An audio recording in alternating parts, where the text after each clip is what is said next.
Did we do it? I think we did it. We I did think it? we're on. Hello, everyone. Hi, everybody. What's going on? Heidi was waiting for this. Your mom is here. Don't worry, we're here. New news about Jay-Z. Yes, we heard. He heard. I barely heard. I was out and I found We were out. living our lives. We were just getting ready to go on the job. We thought it was going to be an easy podcast. Oh, hi, Olaf. Hello, who's How here? are we all doing? I'm seeing Olaf. I'm seeing Morning Star with a V. We love a little V thrown in. Ooh, a little V thrown in. Yes. Hello, Clement from London. Ava's here. Oh, Ava. How are we all doing? London. I was about to say good day, but that's Australia. I'm sorry. It's all right. That's probably offensive. Something weird's happening. Something's happening.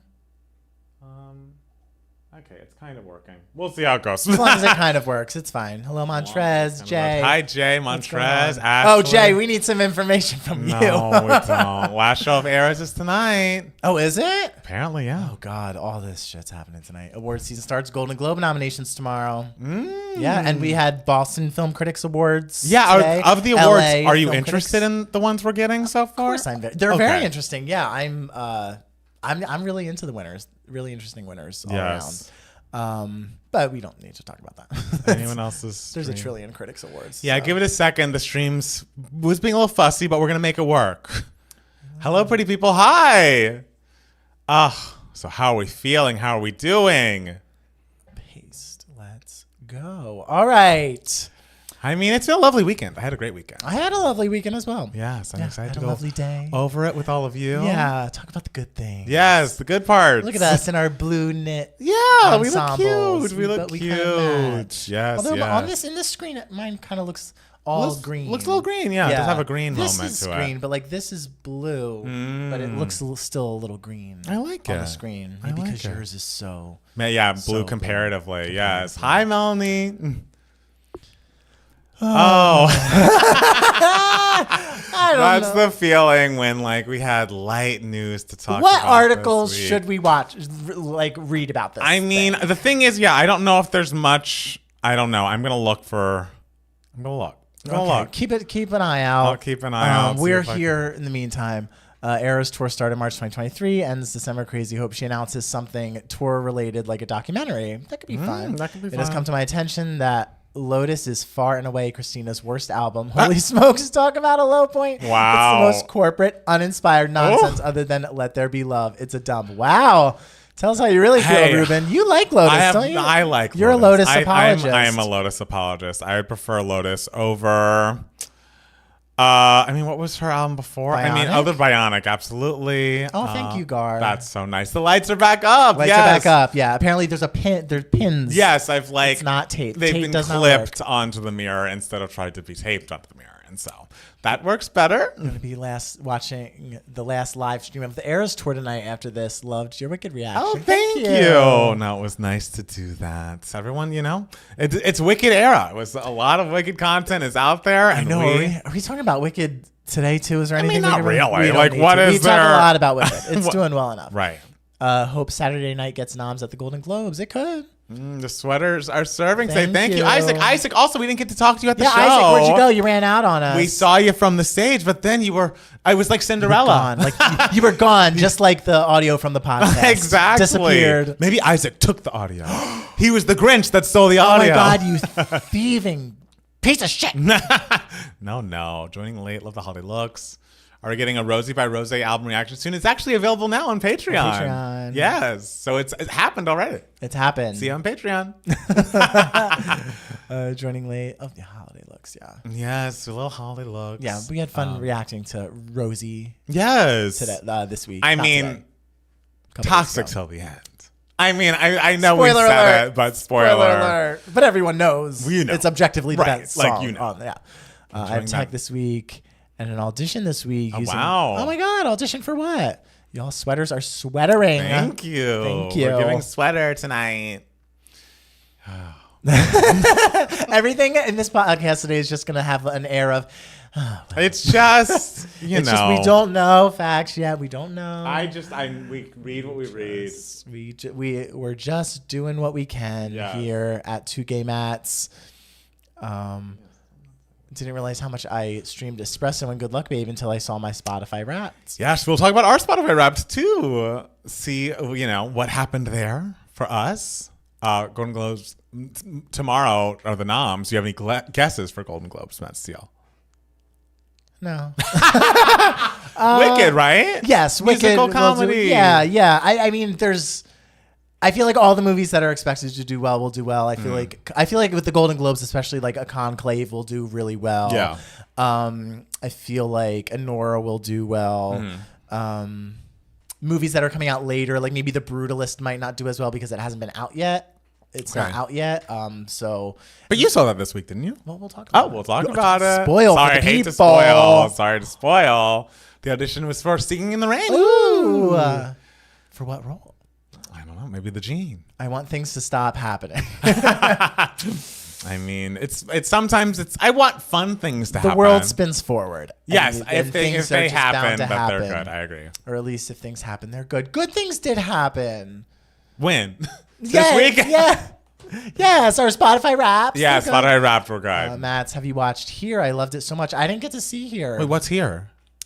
What's his name directed it? Robert Zemeckis. And it's essentially like the camera's in one spot and it doesn't move. Oh, wow. And it's like essentially in the corner of a house and it just goes through all the things that happen in this house from like this. Well, first it like starts like prehistoric days, like this spot. And then you see it evolve through time. And then it's a house and then it's a family that lives there, from a young couple to like, when they finally move out, when they have like grandkids and stuff. Wow. So it's like all in, the camera's just in one place. A Real Pain could get a lot of love. Okay.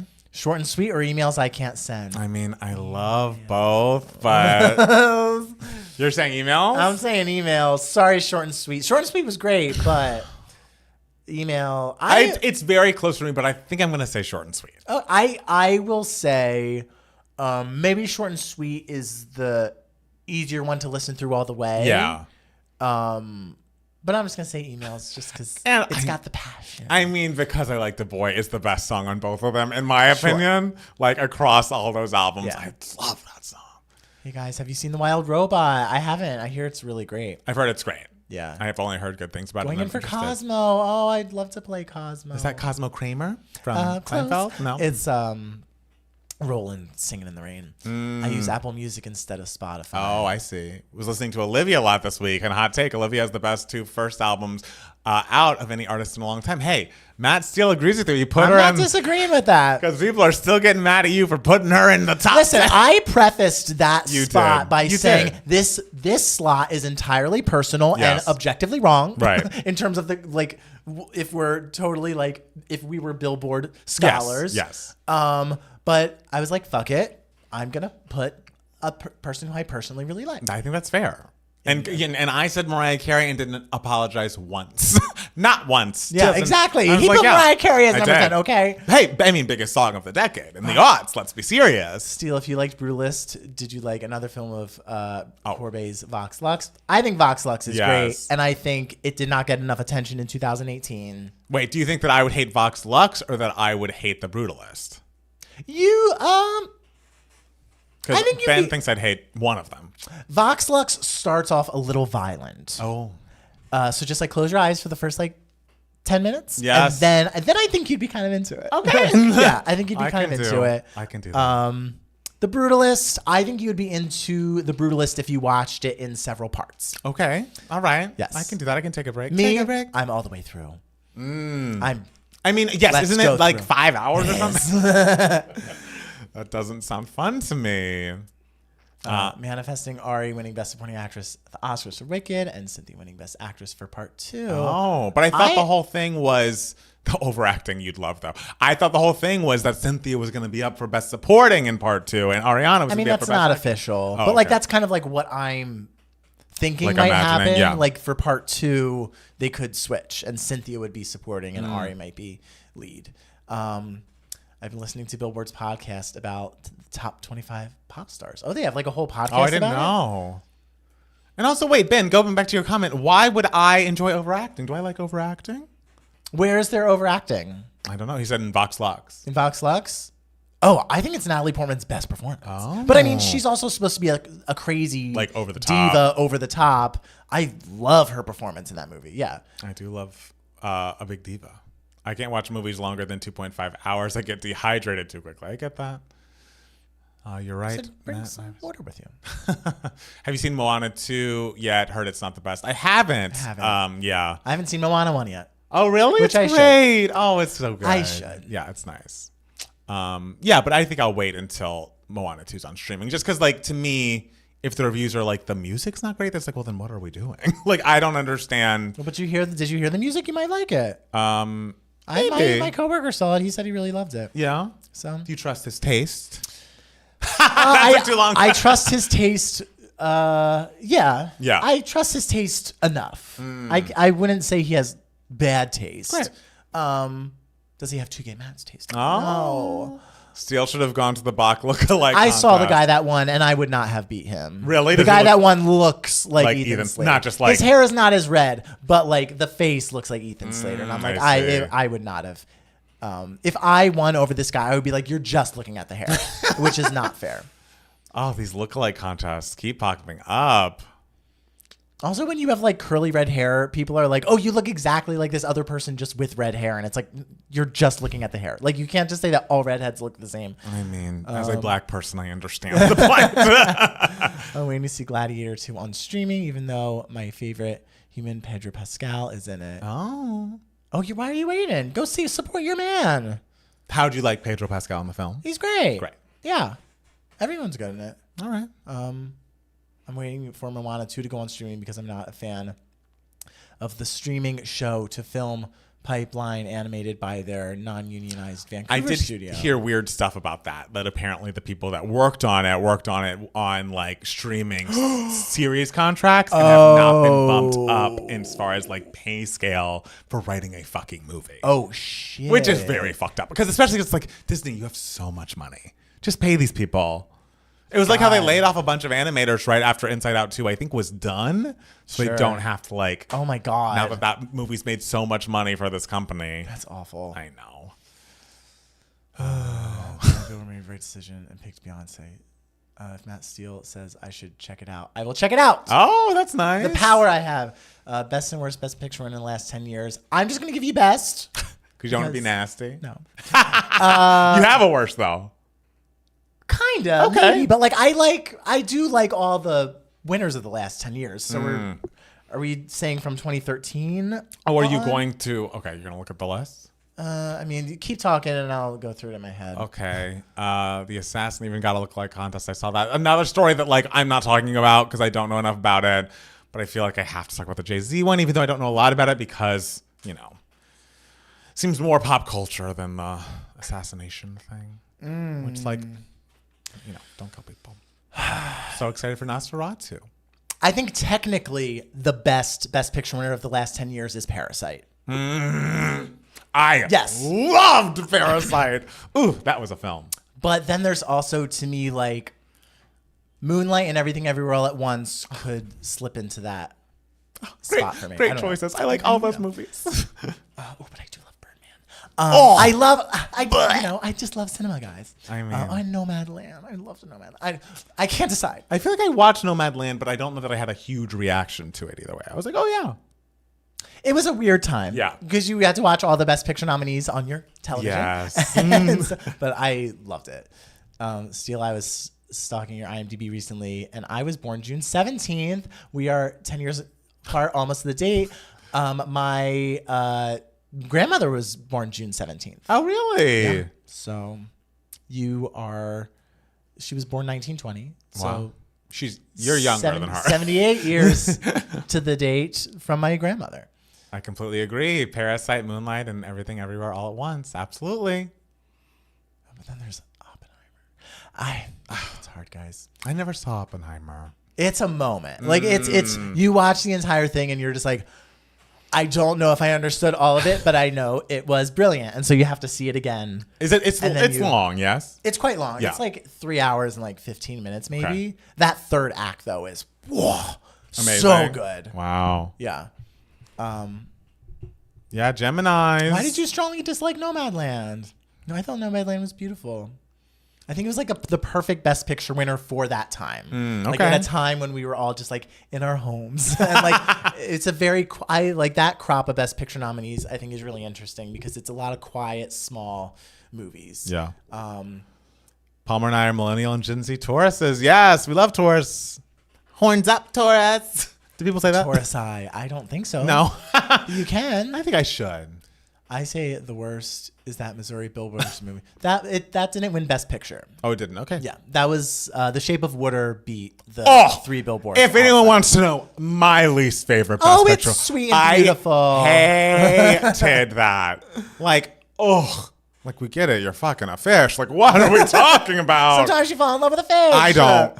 It's beautiful. I saw that it's in real theaters. tight. I saw that in theaters, and the person I was with was like, I knew you hated it. That was the year you saw. That was the year you had Movie Pass, so you saw all those Best Picture nominees, except for, I feel like there was one that I was mad you didn't see. But watching Oppenheimer with a headache was not. It's not for the weak. It's Hi, Matthias. Hello. I wish War Horse had won Best Picture. I adored that film adaptation. I'm a horse squirrel though, so I'm biased. That's funny. War Horse is actually, I think, the last Best Picture nominee I did not see. I never saw War Horse. That was back in 2011. Thoughts on the Jay-Z news, or will it be on the pod? It unfortunately will be on the pod, but the thing is, we don't even have many thoughts because who knows we what's just going have on. seen the story and his rebuttal, and like we were both out all day. So we are coming to it, just reporting the news. Yeah. You know. I don't remember Nomadland too much because I did fall asleep during it. Wake up and watch it again. I hope Sabrina Carpenter dates Marcelo Hernandez, a.k.a. Domingo, next. Palmer, worst album of the year? Oh, that's a funny question. I mean, the thing is, everyone is talking, like, Katie's album's not good, but the thing that makes it not good isn't that it's, like, actively bad. It's just very boring. Like, it's very, like, plain. And her whole thing is having a big bubbly personality. Sure. And why, when you have that personality, are we putting out such like cookie cutter tracks? So but it's like, I don't want to shit on her more than she has gotten shat on this year. Sure. Besides the let her put out an album and have it be nothing. There's no harm in that. It's fine. I can't think of an album that came out that I was like super disappointed in, that I was like really looking forward Sure. to and wasn't I good. haven't listened to an album this year where I was just like, this is bad. Katie's is the closest, but again, boring. What's the last album I heard that where I was like, this is bad? I don't know. Coda's my favorite Best Picture winner. Coda's lovely. That season was crazy though. Like when Coda just like surged. Katy Perry could have had her moment had she not gone back to that horrible person. That was an odd choice. That truly would have only made sense if it was like, wow, we've got 12 teenage dreams quality wise, and they really didn't.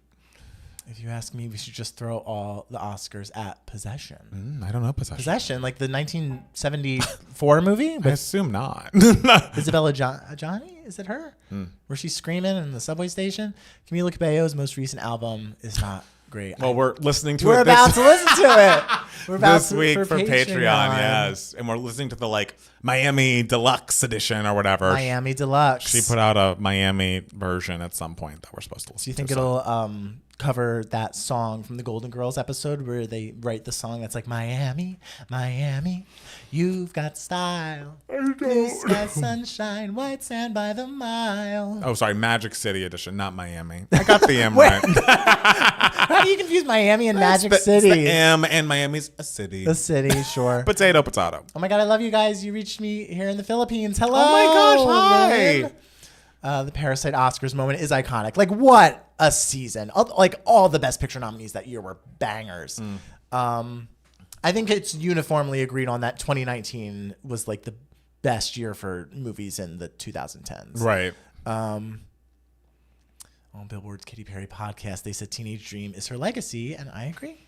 I mean, yeah, people remember the Roars and I Kissed a Girls and things, but like that Teenage Dream era, is what Katy Perry's known for. That's sure. When she was also like, hey, I like sugar and ice cream and glitter and stuff like that. Right. Eternal Sunshine was this year's most underrated album of the year. We Can't Be Friends is so good. It's so good. We'll like we talk about, Will we? We will. I guess so. I didn't realize. On the podcast. We won't be talking about me. Okay. I missed the Rosa reaction. Will you upload the music video reaction to Toxic till the end? Maybe for Patreon. Yes. The music video. The whole album reaction's on Patreon, and we might do the music video just for Patreon. The reaction, you might get an edited version sometime soon, but if you can't wait, go to Patreon. If you watch the 1999 mockumentary Satire starring Jennifer Lewis, nope. Looks cool though. No, I love that Jennifer Lewis is amazing, and the premise sounds hilarious. So I would love to. These people lose focus on their real talent and are trying to focus on still being perceived as sexy. Who are we talking about? Katy Perry? I don't know who we're talking about there, but Everything Everywhere All at Once will always have my heart. I mean, the sheer insane, brilliance of that movie. It's just the most audacious movie and such a fun, great win for Best Picture. Did y'all listen to the live Dua Lipa album? I did not. I saw she put one out. I think that's cool. Best movie to not win Best Picture. Answer La La Land. Technically, it did win for a few minutes. Disagree. Iconic. But hey, it didn't win, so I didn't have to say it's my least favorite Best Picture of the past 10 years. So that's great. You look on the bright side. And I wouldn't have to fight you about that that's true. Statement on Tuesday Mats. So I guess there is a silver lining. There is. Have your favorite Tortured Poet Department's tracks changed since the reaction videos a few months ago? I don't think so. No. But Daddy, I love him. I know. But Daddy, the I love Black him. Dog.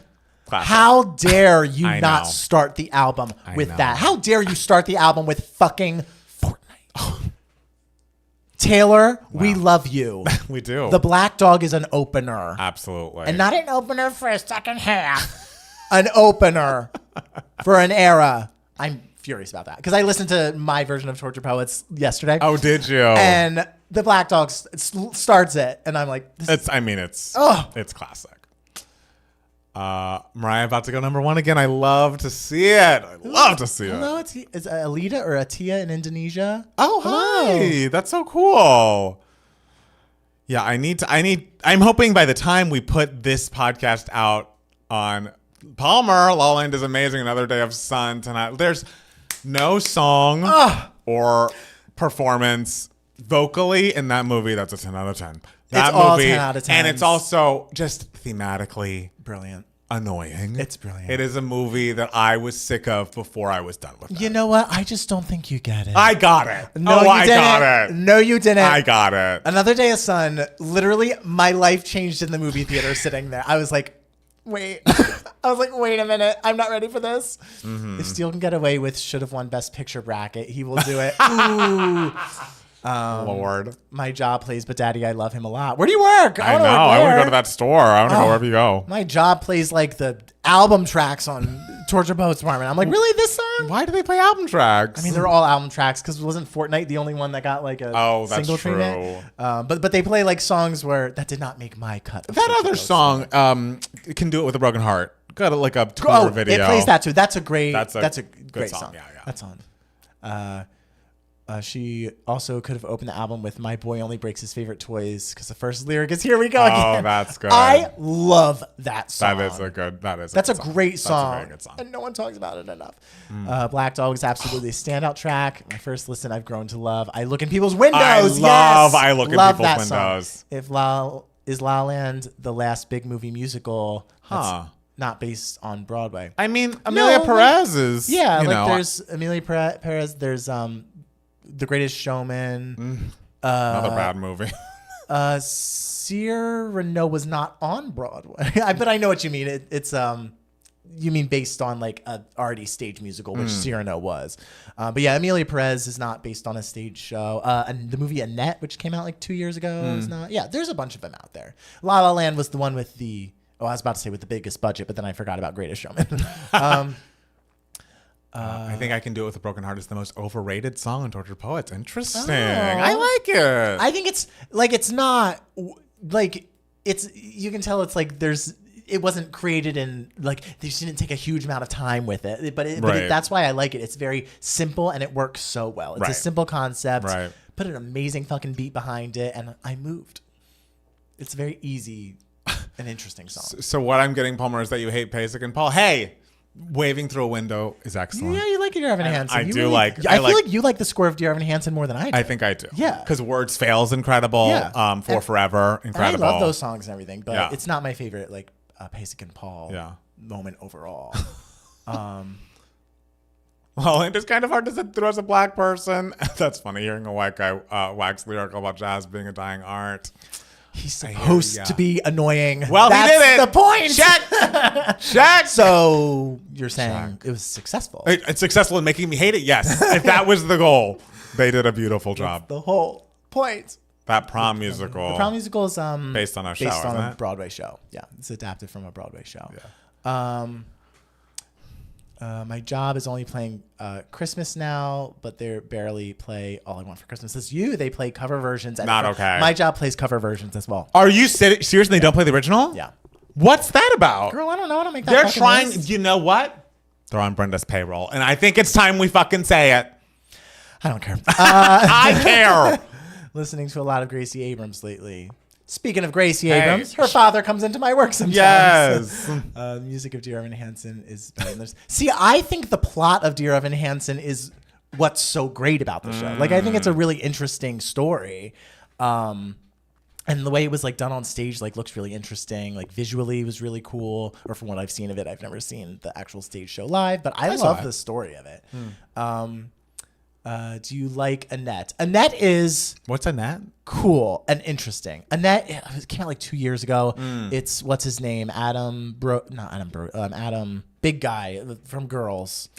Adam. He was the in bad guy in Star Wars. Yeah, Adam. Not Brody. I know. Just someone's gonna put it in the chat, and we'll I know. read He's it. in Megalopolis. He was in Black Something Klansman. about the D. Adam. It's with Marion Cotillard, and it actually the opening song was really cool. I remember, and it filmed kind of close to us. Oh, I really? remember being in the theater, being like, "Hey." Tortured Poets has become Driver. And Driver. Thank okay. you. It's become one of my favorite Taylor albums. Who would star in a 2-gay Matt's musical? Us. Ruben, it was not Brenda K. Star. I meant Driver. Thank you, guys. Driver. Yeah. We love Adam Driver.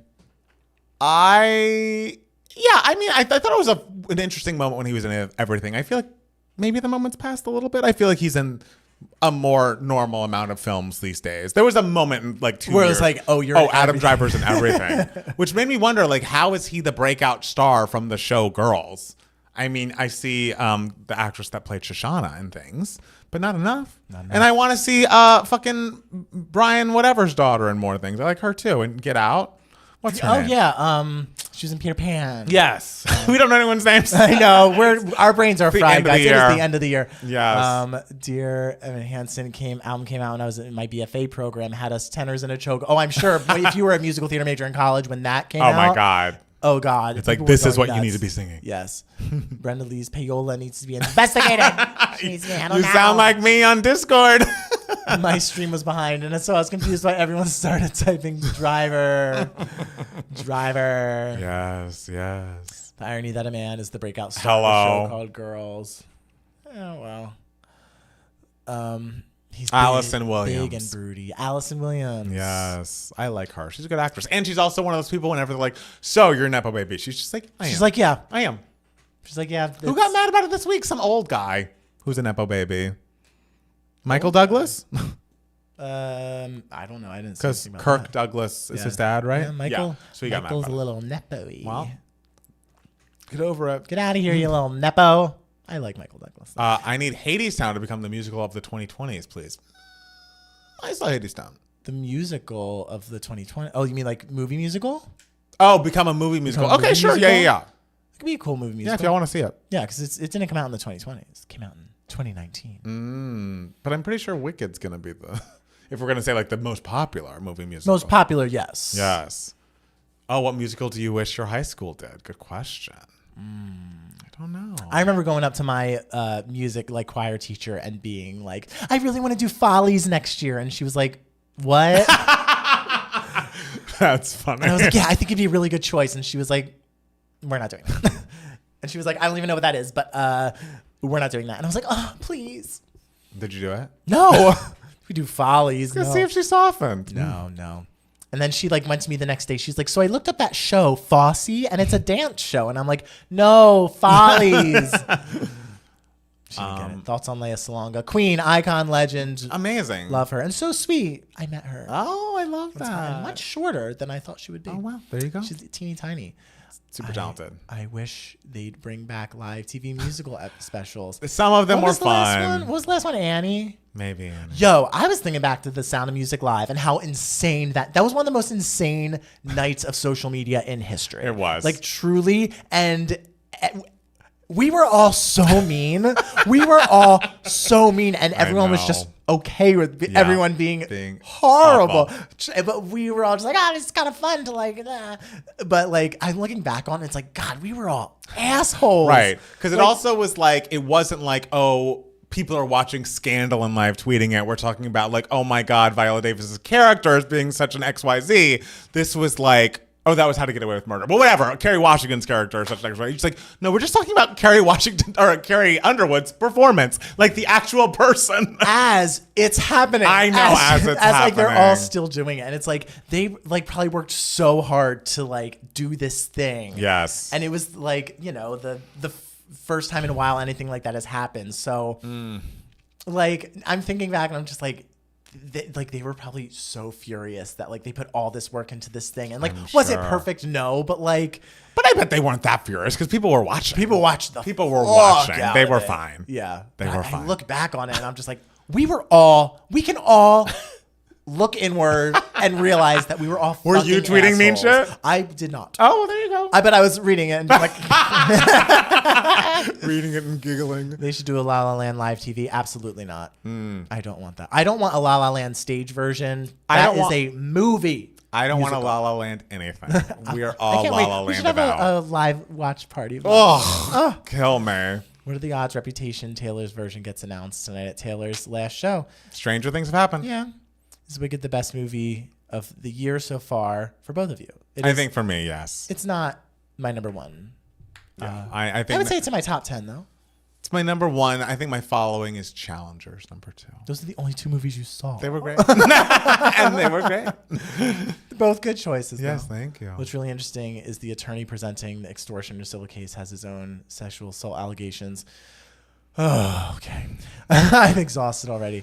The live NBC musical was truly an unhinged era. It really was. I'm surprised the patron folks haven't requested y'all listen to Imaginal Dark by Magdalena. They don't have long form requests have been sunset. What is Dear Evan Hansen about? Bullying? A little bit. Yeah, kind of. Yeah. Read the synopsis. Babylon it's and interesting. La La Land back-to-back watch party will be the end of Palmer. It would. Oh, please.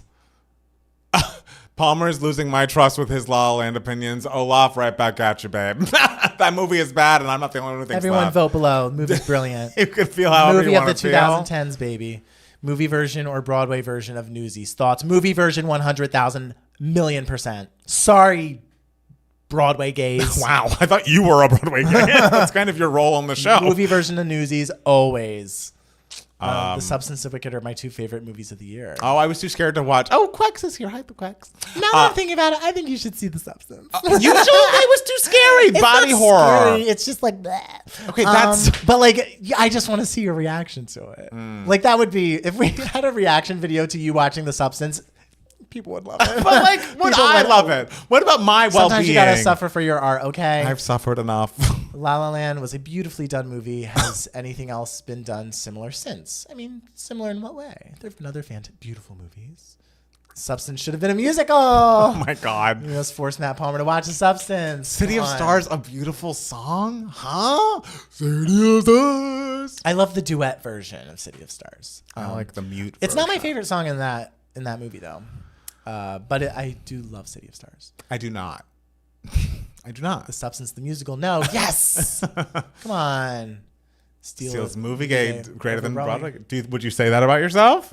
No. No. Okay. No. Okay. But I know when something should be one thing and another thing should be another thing. Okay, I hear that.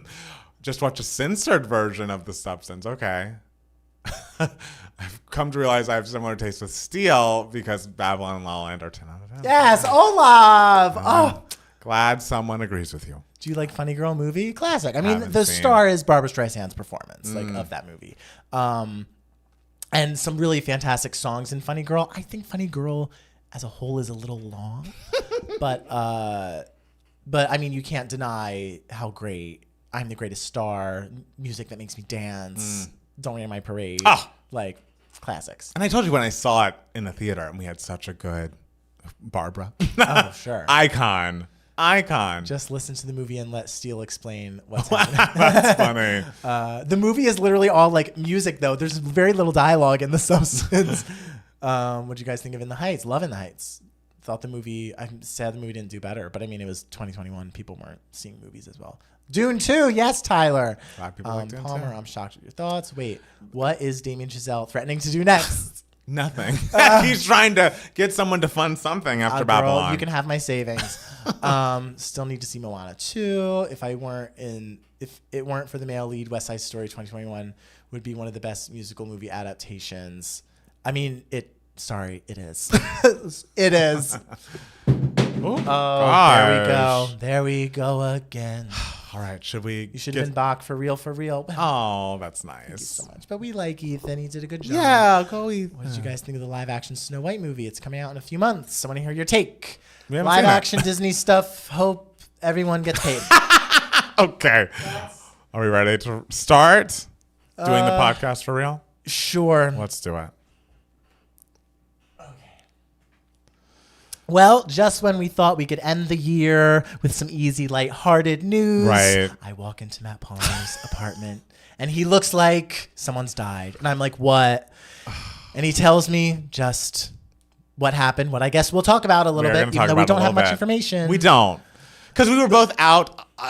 We're being recorded Sunday, December 8th, and we were both out and about all day. I come back home around 6, about to record the podcast and see some news. And our top story is our Spotify Wrapped list, which I'm still excited to discuss. That's the most important news story of the day. But the thing about Beyonce's husband is just really turns the stomach. So get ready.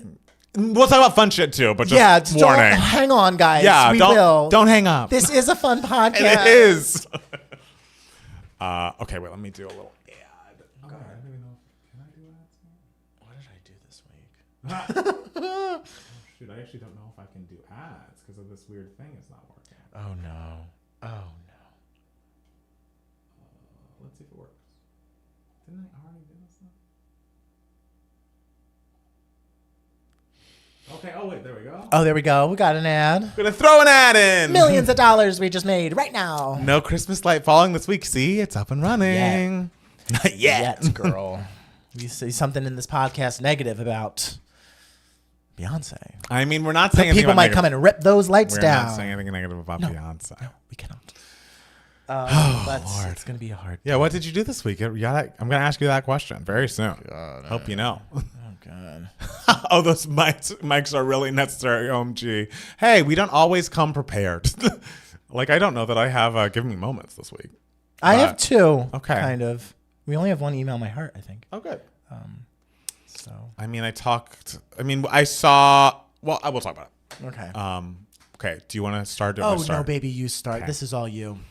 Hi, everybody, and welcome back to the Two Gay Mats podcast. It's Matt Palmer. And it's Matt Steele. And we're back again another week. We are 1 week closer to Christmas. We're 1 week closer to a Christmas break, more importantly. But I think we both go home the same day, right? We both leave. Well, you leave maybe 17th at midnight. I leave the 18th. Yeah, so I mean, yes. I leave the 18th at like 1 a.m. Oh, so like in my heart, that's still the 17th. Right. Because, dates don't change until you go to sleep and wake up the next morning. Not true. It's true.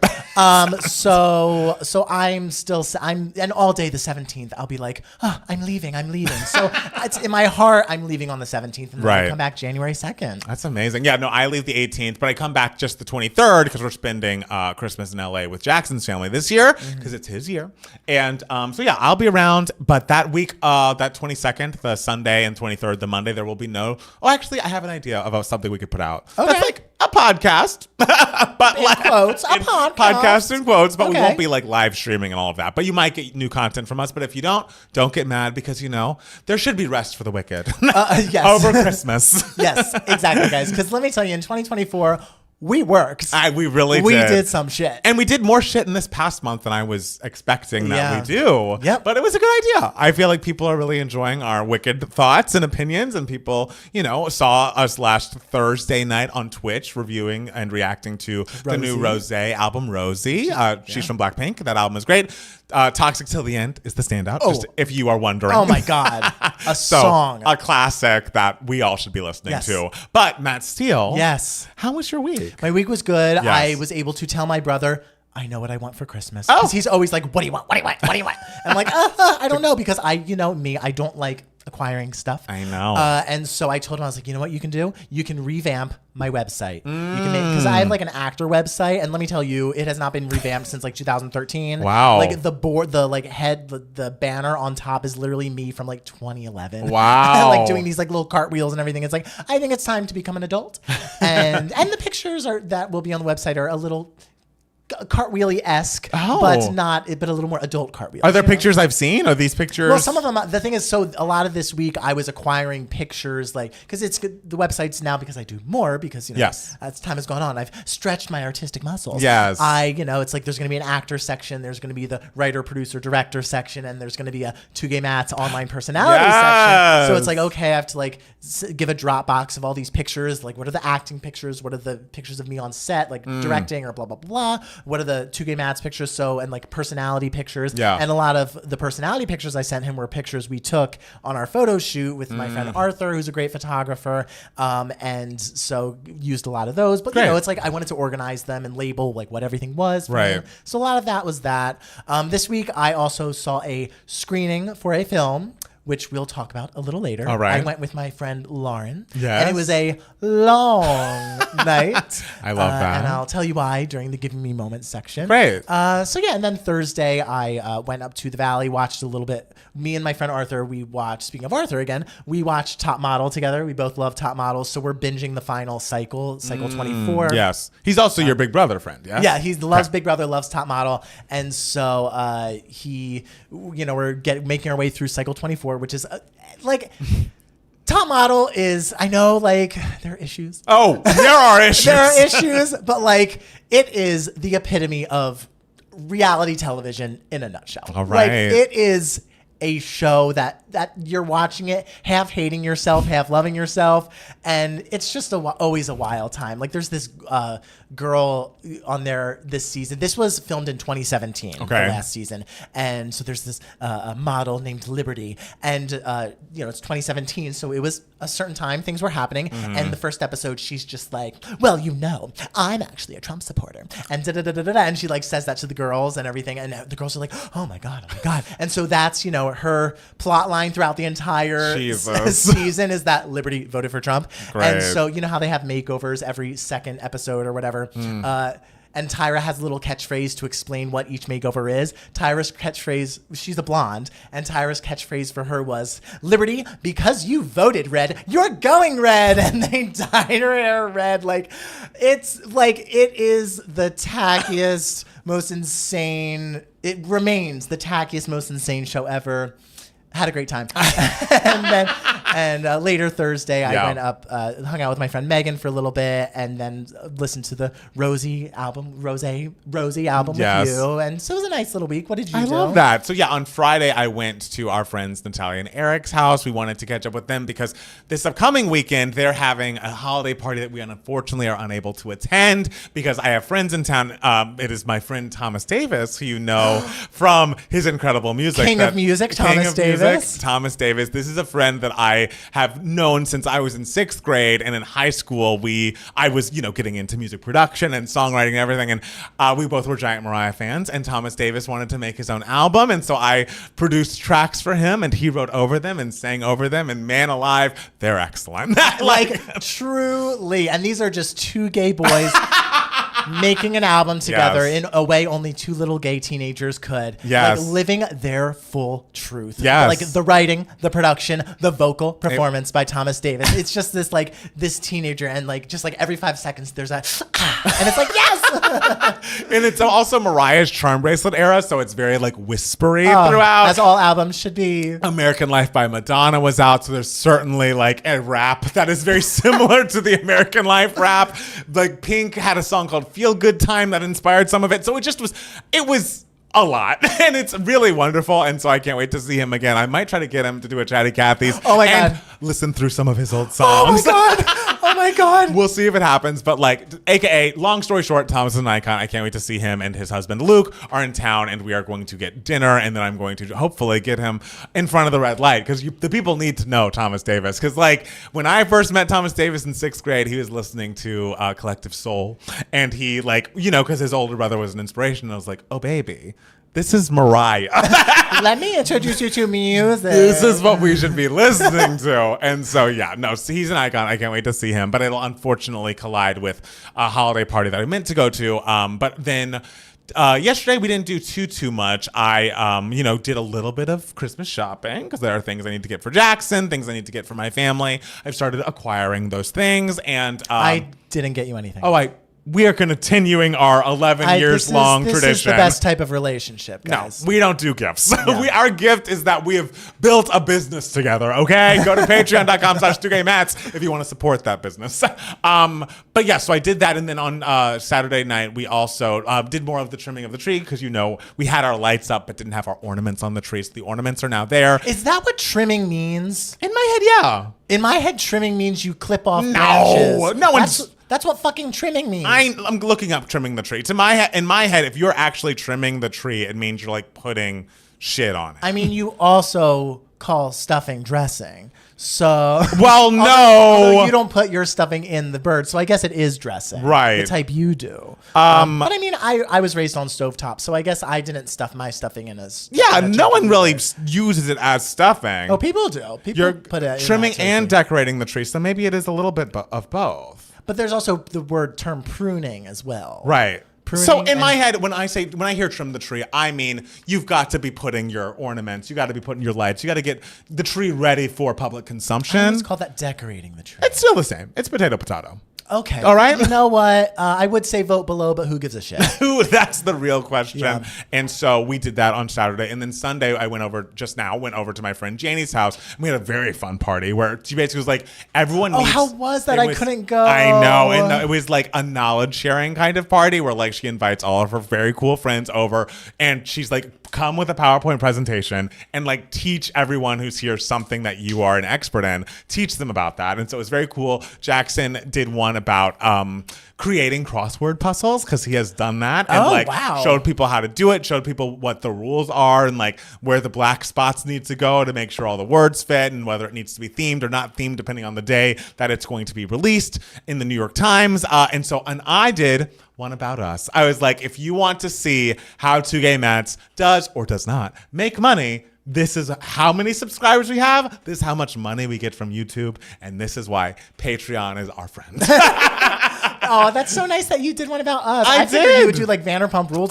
But Janie asked us. She was like, I want to know everything about like how much like this she had a request. Short. How much money did you make on that short that got 4 million views? I was like, I'll show you. I was planning on going and talking about Big Brother. Oh, that'd be good. I know. I would have been up there for an hour, though. That would have been the issue, That would have been the issue. So, yeah, that was a very fun weekend. Should we jump into the news radio? Yes, the weekend quickly turned not fun in the last hour. Because as, I was returning home from this lovely party 30 minutes before we started recording this podcast, I saw NBC News dropped a news story. This is, again, trigger warning. This is sexual and about people that are underage. So if you want to mute us right now or fast forward through this section of the podcast, just be forewarned. The NBC News story is titled Breaking: Jay-Z accused in a civil lawsuit of raping a 13-year-old girl in 2000 along with Sean Diddy Combs.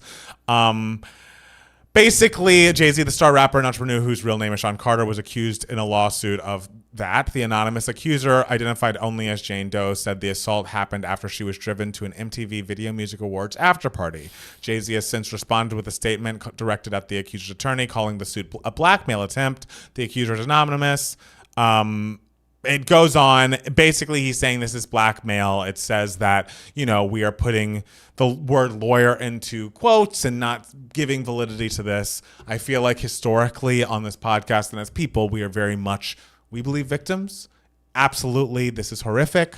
If the alleged event occurred, it is horrific. And I hope justice is brought against them. It's just truly heartbreaking and sick. And when rumors of this were going around that were baseless at the time, the fact that something has gone to this level, it has gone so public, it really, my heart breaks for this poor girl. I hope no one ever finds out who the accuser is. And I hope they get down to, they find out exactly what happened and, that justice comes to her, because this is just, turns one's stomach. It really, if the alleged event occurred, I hope justice is served. Yes. And I hope, if this is true, Beyonce leaves this man. Yes. She must. Oh, absolutely. If this is true. Yes. Well, it's the thing, this is something that needs to be taken seriously and investigated very, very thoroughly. Obviously we have no details whatsoever. None. So there's not really much we can say other than that, if it is true, if it comes to light that it is, then absolutely justice needs to be served. Yes. And we all know what needs to be done. Yes. So it's just heartbreaking. It's and whenever anything like this happens. Absolutely.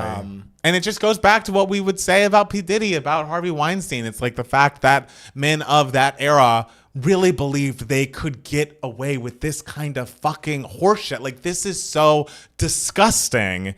And the fact that they thought, oh, now I am powerful, now I am rich, and this is what I am going to do with that power. How does someone's mind go to that place so very quickly? Why do super powerful men, who at least were super powerful at that time, think that sexual assault, that rape, that this are just options for them and things that they should be allowed to do in society? I will never understand it. I'll never wrap my head around it. It really sickens me. And again, every time something like this happens, I'm hoping that there are people watching, that there are young men watching, being okay, if I ever become super fucking powerful, this is on my shit I cannot do list, because you don't get to just take advantage of people and assault people and have your way with them just because you are monetarily successful. And the fact that for so long people would just take that leap, I will never, ever, ever understand. Yeah. Or think that it was somehow cool or anything like it's just so bizarre to me. Yes. I see a lot of the little bit I've seen online of this, a lot of people jumping to wondering, did Beyonce know? Did she not know? Blah, blah, blah, blah. The thing is, that's not what should be argued about right now, because that's not what's important. What's important is that there is an alleged victim and that this needs to be investigated. Yeah. That is what is important. You don't know the details of these people's personal lives, what someone's wife knows or doesn't know or anything like that. So I don't see a point in arguing about it. Yeah, because no one knows.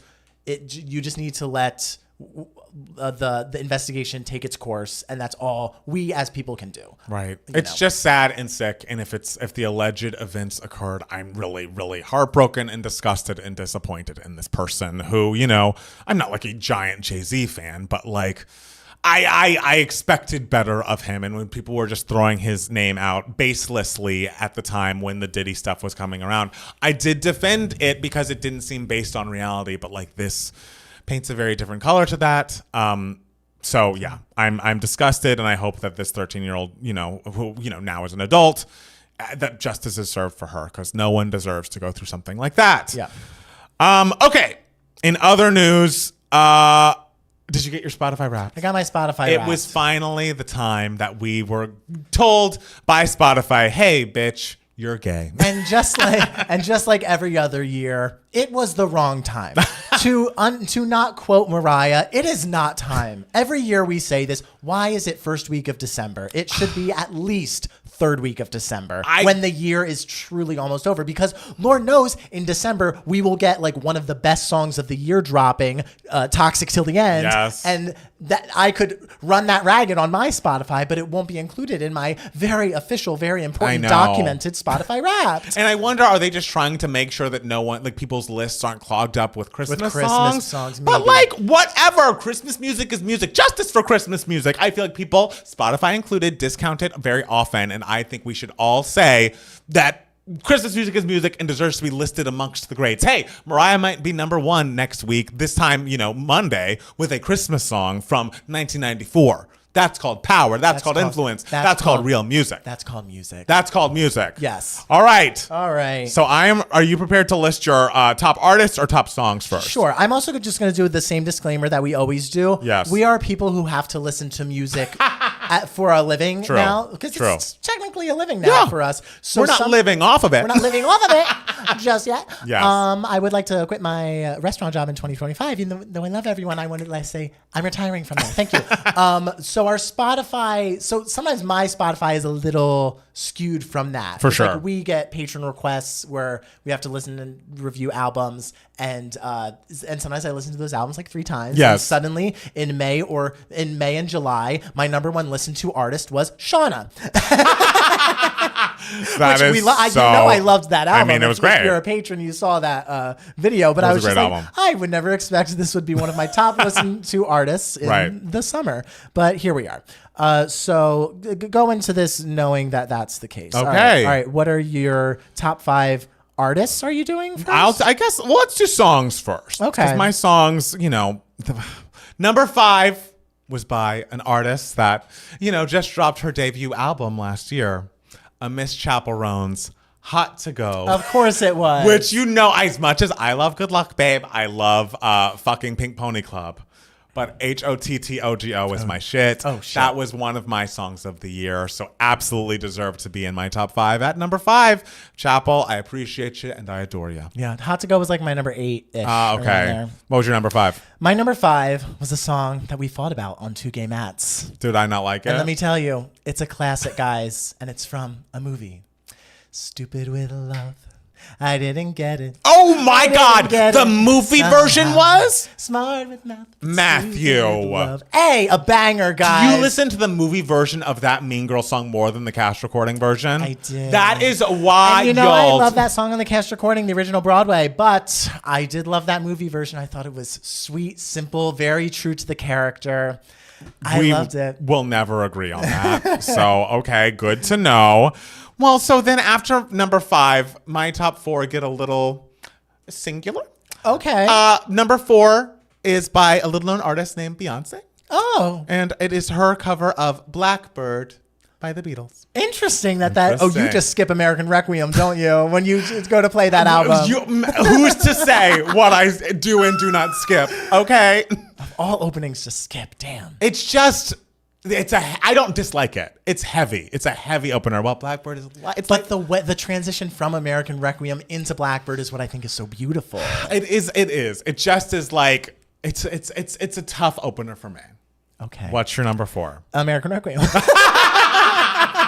American Requiem by Beyonce, because when I listened to that album, I listened to it all the way through. So I've started that album more than I've started any other album this year, and so. American Requiem is my number 4. It's only I figured this would be in my top 5. Yeah. Because like with Renaissance, what's it called? I'm That Girl was in my top 5, and I was like, that is not my favorite song on Renaissance by a mile. But I've started that album so many times, so of course it's going to be in my top 5. Makes sense. Yes. Okay, what's your number 3? My number 3 is from a little known artist named Beyonce. Oh, it's a song that is my actual favorite song on Cowboy Carter. Oh, it is entitled Daughter. Oh. And if I ever didn't listen to the full album, and if I ever jumped in to, the album just like wherever I wanted to, I'm picking Daughter. Sure. It is a classic. It is scary. It is beautifully sung. It is how we're hearing her sing operatically. It's like, why wasn't she Glenda? Get her on that mic. She could hit those Kristen Chenoweth notes. I love Daughter so fucking much. And it's my number 3. top song of the year. It is my favorite song on Cowboy Carter as well, and it breaks my heart that it is not in my top 5. Oh no! Because I just listen to that almost all the way through. So, but when I'm always like, oh, get to daughter. I know. So it is not my top 5, but my next one is a Beyonce song. A mess. It is called 16 Carriages. Because when that came out with Texas Hold'em, Texas Hold'em was my number 6. When it came out with Texas Hold'em, that was the one I like streamed quite a bit because I was like, yes, I'm excited for this country album. Yes. So that is why 16 Carriages is my number 3. Oh, that makes sense because it's my number 2. Okay. Because before that album came out, we only had Texas Hold'em and 16 Carriages to listen to, and I guess I played 16 Carriages out. Well, didn't we all? What's your number 2? My number 2 is a song that I think is my favorite song of the year. And it is But Daddy, I Love Him by Miss Taylor Swift. It's my number 6. Track 6 on the Tortured Poets Department. Just what a like return to like back the Speak Now era Taylor of just and a song just where you're so thrilled to be dating this rebel and everyone thinks you're crazy and everyone's saying that it's going to end horribly, and it did, but god damn it, what a moment in your life history, what a moment in your heart. That song is so excellent, it's so euphoric, and I love how sort of not perfect that song is. Like we've like talked a little bit how it's like sometimes the lyrics in But Daddy I Love Him are just they kind of like happen quickly. It's like, they're a little wordy. No, I'm running through the fences and I'm having this baby, stuff like that. But that's kind of what I love about the song, right? Because it just shows the exasperation of just like the drama of it all. Just But Daddy I Love Him, it matches that tone so well, and that is why I think it's such a brilliant song, even if it's not a quote unquote perfect song. Right. Just the emotion that's in it. It's so genuine. It's so like the story is so earned, and it's so cathartic. I love this song so much. Great job, Taylor Swift. And my number 1 song by a little known artist named Beyonce. This ain't Texas. Oh, hey, shit. Go hold 'em. I mean, I always loved that song. It's great. It is such a fucking stomper. I heard people talking a little bit of shit about it when the single came out and saying, oh, I prefer 16 Carriages. But it's like the fact that Beyonce is making a classic country song this far into her career, such a stomper, not trying to be modern, not trying to have a hip hop influence, just like this is Beyonce's version of classic country. It is so singable. It is one of the more immediate songs she has put out in, I don't know, the last decade. It is a great one, and the fact that she can do it, I just hats off to Beyonce and hats off to Texas Hold'em. Yeah, it is so immediate, and I think that's why people don't give it a lot of credit. Like, because it feels so effortless. It feels like an immediate classic. It feels so like comforting, and just the sophistication again, of like the production of the vocal production, like those background vocals, that are like not like R&B, but they're just like a little soulful, and it works so beautifully. It's a beautifully done song. She can't not be soulful. But my number 1 song is by future Academy Award nominee Ariana Grande. Wow, We Can't Be Friends. I mean, a phenomenal song that my jaw dropped the first time we heard it. I think it's just barely behind But Daddy I Love Him as my second favorite song of the year. But We Can't Be Friends is a beautiful, devastating, again, cathartic pop song that just makes me feel it's a great song to walk to in your neighborhood in the dark. I love that. And you just feel it all. Her voice is beautiful. It's a great song. It's so Robin-y, but still Ariana-y. I love that song so much. I love it too. And it's a great number 1 spot holder for my 2024. Hey, and for my artists, we'll go more quickly here because we only have so much time. Number 5, matching Hot to Go, Miss Chappell Roan. Number 4, We Can't Be Friends, Chanteuse, Ariana Grande. Number 3, But Daddy I Love Him, songwriter. Yes. Miss Taylor Swift. Yes. Number 2, for the first time ever. Oh my God. On my Spotify Oh Wrapped, my God. She was not number 1 this year, guys. But when Beyonce puts out an excellent, 25-track album. When there's so many tracks on the album, you're kind of like, you're going to be in that number 1 spot. Because So, Mariah, I love you. Oh my God. You are always Not enough, apparently. You are always my number 1.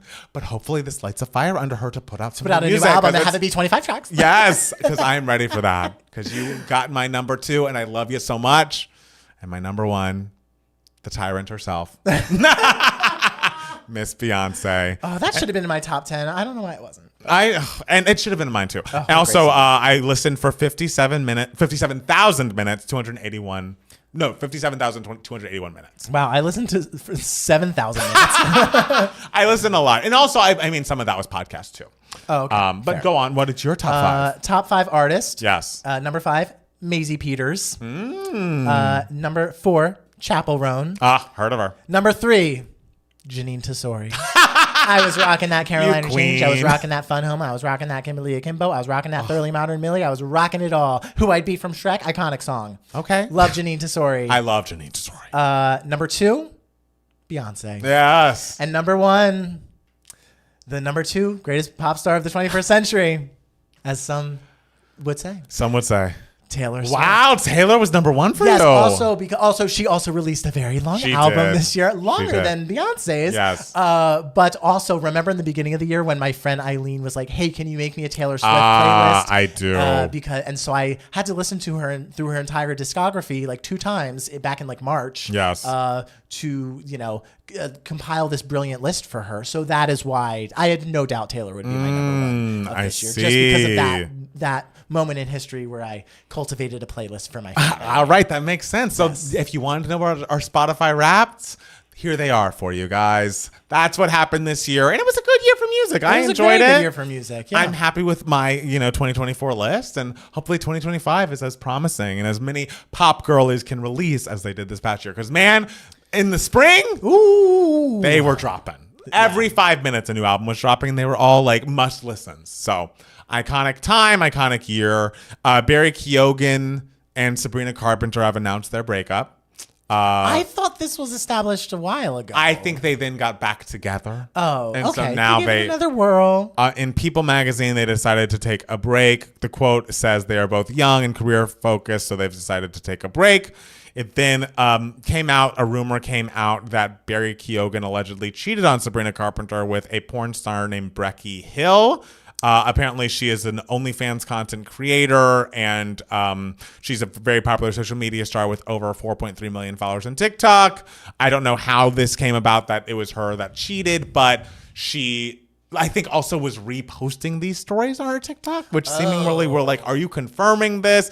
Or are you just wanting attention, girl? And that's the question. This also led to Sabrina Carpenter fans, the little Carpenters, going to his Instagram, leaving very mean comments. He then had to deactivate his Instagram and then had to ask for privacy and respect following the harassment he was receiving on his social media sites. Apparently people were coming after his family, talking about his looks, talking about him being a parent, and talking about his kid and things. So that's bad. And then after all this comes about, after all this mess has already been made, Becky Hill now denies cheating with Barry Keoghan. Oh my God, what a shock. So why were you retweeting the stories? Like, girl, come on, like, get out of this picture. You are not invited.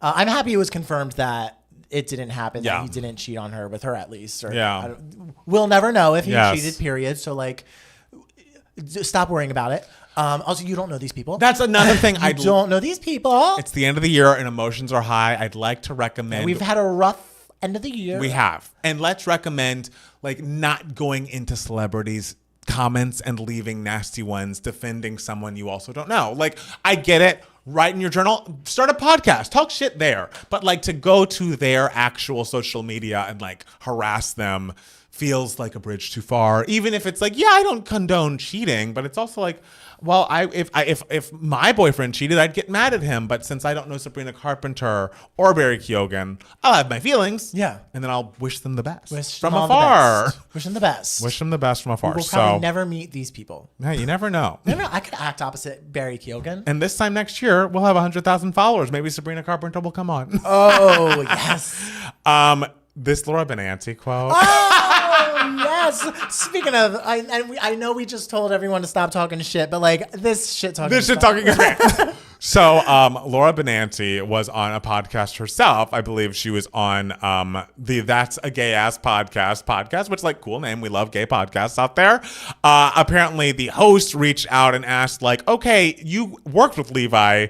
Zachary Levi in a musical of She Loves Me back in 2016. Now that he has come out as an anti-vaxxer, an RFK Jr. supporter, a Trump supporter, and then started using Gavin Creel's death to peddle his conspiracy theories. Yeah, because Gavin Creel was in She Loves Me with the both of them. Oh. And so Zachary Levi knew Gavin Creel very well. Interesting. So we talked about this a couple weeks ago. He went on social media, and Gavin Creel died very suddenly, heartbreakingly. I think he was 47 of this very rare cancer. It was like he had it for a couple months and passed away. Right. And Zachary Levi went to social media and made a video being like, it's just, devastating, and alluded to like the stuff like we put in our bodies, like how it can do this to us and everything. Basically alluding to like the vaccine caused this cancer, aka causing his death. Like when he did not have that doctor information. No. Like it was completely disgusting what he did. Made up on Zachary Levi's part. Yes. So Laura Benanti had something to say. So yes, the host asked Laura Benanti, like, what did you think of him?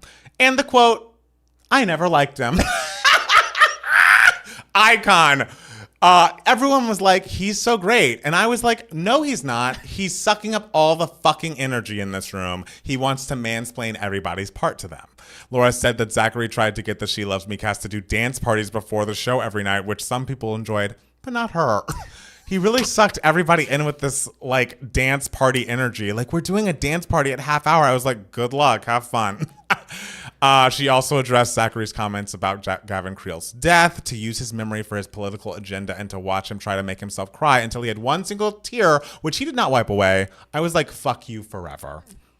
Ooh, there are so many things I love about this moment. First of all, I love it because musical theater people are notoriously like, we're positive, we're a community, which apparently like Zachary Levi tried to be. And She Loves Me, and Laura Benanti was not enjoying it. But like very much, we all support each other. We're all a community. We're all here together and everything. And to have someone be as brazenly like, fuck this guy who was my co-star for like several months in this production and several years ago, is very just like shocking. It's like, normally it's just like, okay, there's Patti LuPone who's talking shit and no one else.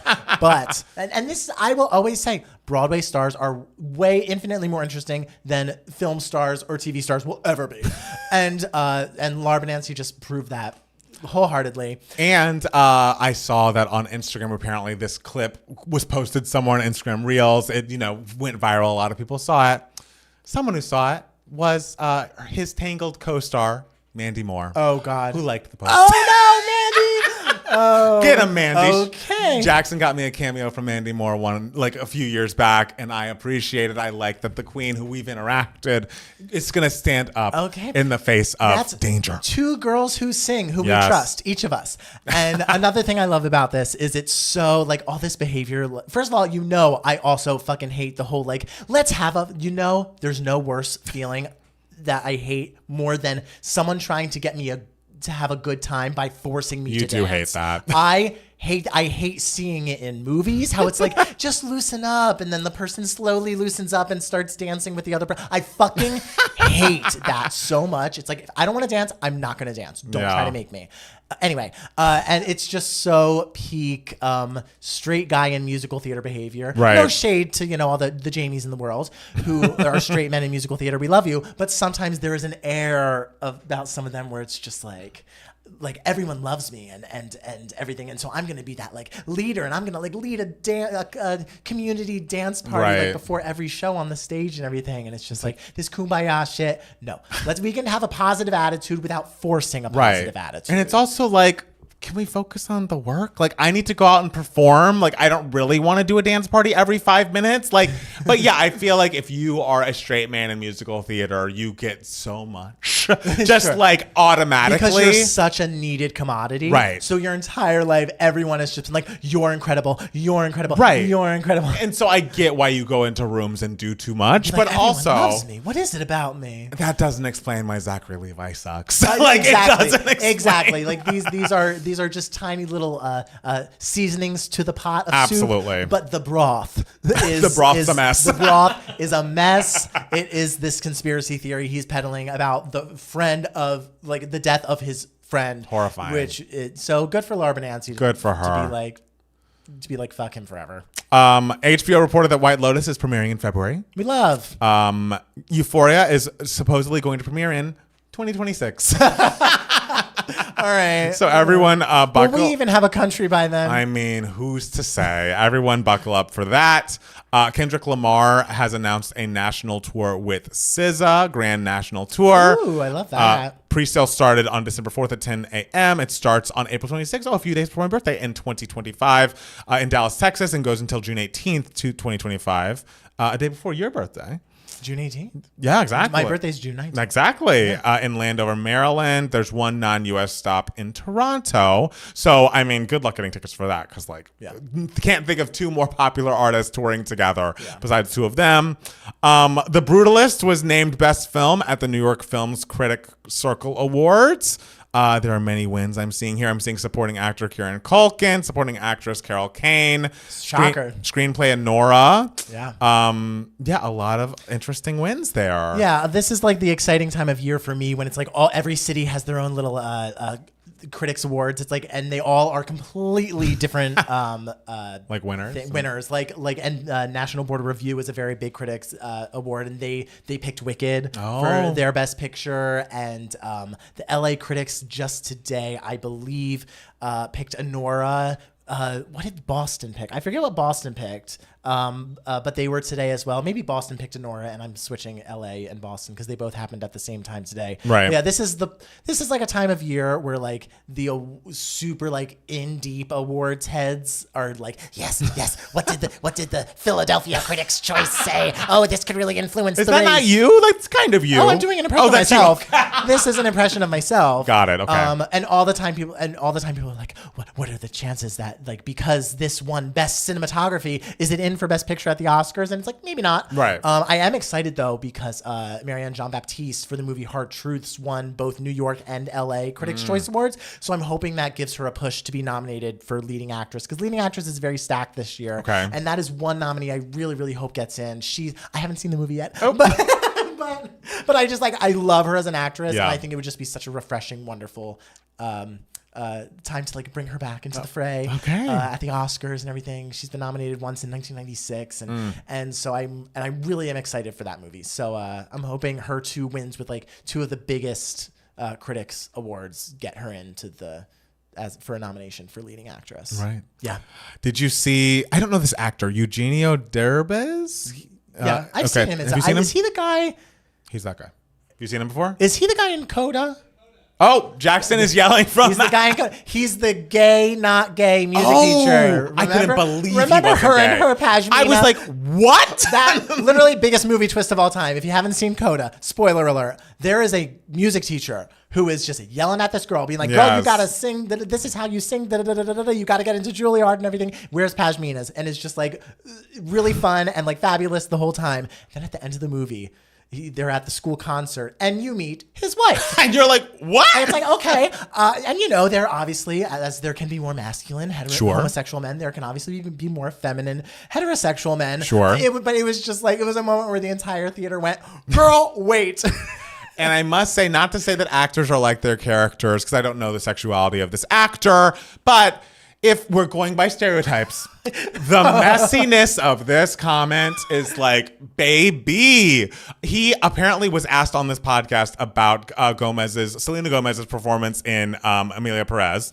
And he says, quote, Selena is indefensible. I was watching the movie with people and we looked at each other every time she had a scene. We looked at each other. Meza acknowledges that while Selena is a talented actress with fans who will defend her because Spanish isn't her native language, much less her second or fifth, it's felt like she didn't know what she was saying, so the performance suffered. Selena Gomez then commented on a TikTok that excerpted the interview, but isn't associated with the podcast. I understand where you are coming from. I'm sorry. I did the best I could with the time I was given. Doesn't take away from how much work and heart I put into this movie. And it's like, can you just leave this girl alone? And he also made another statement afterwards, like apologizing, being like, really? I realized that like my words were harsh, like it's indefensible what I said. And so he did have a good like statement back. Yeah, I hope he didn't say indefensible again. He's got to stop saying indefensible. He said something like that, but to that effect. But he was basically, a lot of it was insinuating that like her accent wasn't up to like par or whatever. But also, her character in the movie is an American of Mexican descent, so not someone who necessarily grew up in Mexico. I realize there are criticisms for the movie, like not necessarily criticisms, but some people are kind of like, it's a movie about Mexicans by a French director, and it's starring 2 Americans and a woman from Spain. So some people are kind of like, but the performances are excellent, like truly excellent, and Selena Gomez is excellent, and so I'm not a native Spanish speaker, so I don't know what if her accent is good, bad, or otherwise. Right. But I just know that her performance was great. But also, if her character is supposed to be from America, English would probably be her first language as well. Right. So it kind of makes sense. But also, regardless of all of that, whether it's not part of the character or whatever, I love her statement back. Literally just saying, like, I did the best I could. Totally. Because it just totally like emphasizes it's who cares, right? Like it's gonna be fine. Like I didn't murder anyone, right? Like I did the best I could, and that's all I can do as an artist. Some people think like, oh, because someone puts out a piece of art that they don't necessarily like or something like that, then there's some sort of like moral failing of that artist. I get that. I think that's like a trend that's starting to happen now, because you go online and I don't know, maybe want to talk shit about it or whatever, and you want to like find some reason to like dislike it more than just the fact that you disliked it. Right. So I feel like that's a trend that needs to end. Right. Like, it's like if you don't like something, it's not because of the moral failings of some sort of artist. Right. But I'm happy that I like her statement, and I'm happy that he then apologized and we can move on. I agree. I hope we can all move on from that. It just felt harsh for an actor of his caliber. Yes, especially like actors do not trash other actors. Right. Like that publicly, no way. Yes, like you will not see me on here. Like if I don't like a movie or something like that, I'm just like, I won't talk much about it, or right. I'll find things that I did like, because I know how hard it's not like it takes so much work to get a movie made, like millions and millions and millions of dollars, so much time, hiring hundreds, sometimes thousands of people. And so if something isn't perfect or to my liking, I'm kind of like, it isn't necessarily the artist's fault or this person's fault or that person's fault. It's hard to get this made. Right. And so I go into it knowing that. And so I don't want to trash something, or it would take a lot for me to like publicly trash something. I mean, I love a critique. I'm not above giving a critique. I'm all for giving a critique. Yes, there's a way to give a critique. Yeah. There's no one that I'd say like, oh, this person, this artist is indefensible. Publicly, I just wouldn't talk about them. Like I wouldn't. There are artists I do dislike a lot. Yeah. But I'm not going to be sitting on here on a public platform talking about, because it's like, that's not even fun. No one really wants to see or hear that. Yeah. It's just kind of messy in a way that like, I can get a little messy, but I'm not going to be like, you're a talentless hack. Like what does that do? What does it do? We were just talking on the live stream earlier about the night of the Sound of Music Live in 2013, how it was the most insane night on Twitter. And we were all collectively, everyone needs to take accountability for this. Everyone online that day was an asshole, a total asshole. These people were trying their best. They were trying to do something that hadn't been done in literal decades, and then the internet just like had no mercy. Right. So we can look back and be like, the behavior in the early days of social media was a little aggressive. Right. But we've learned from that, I feel.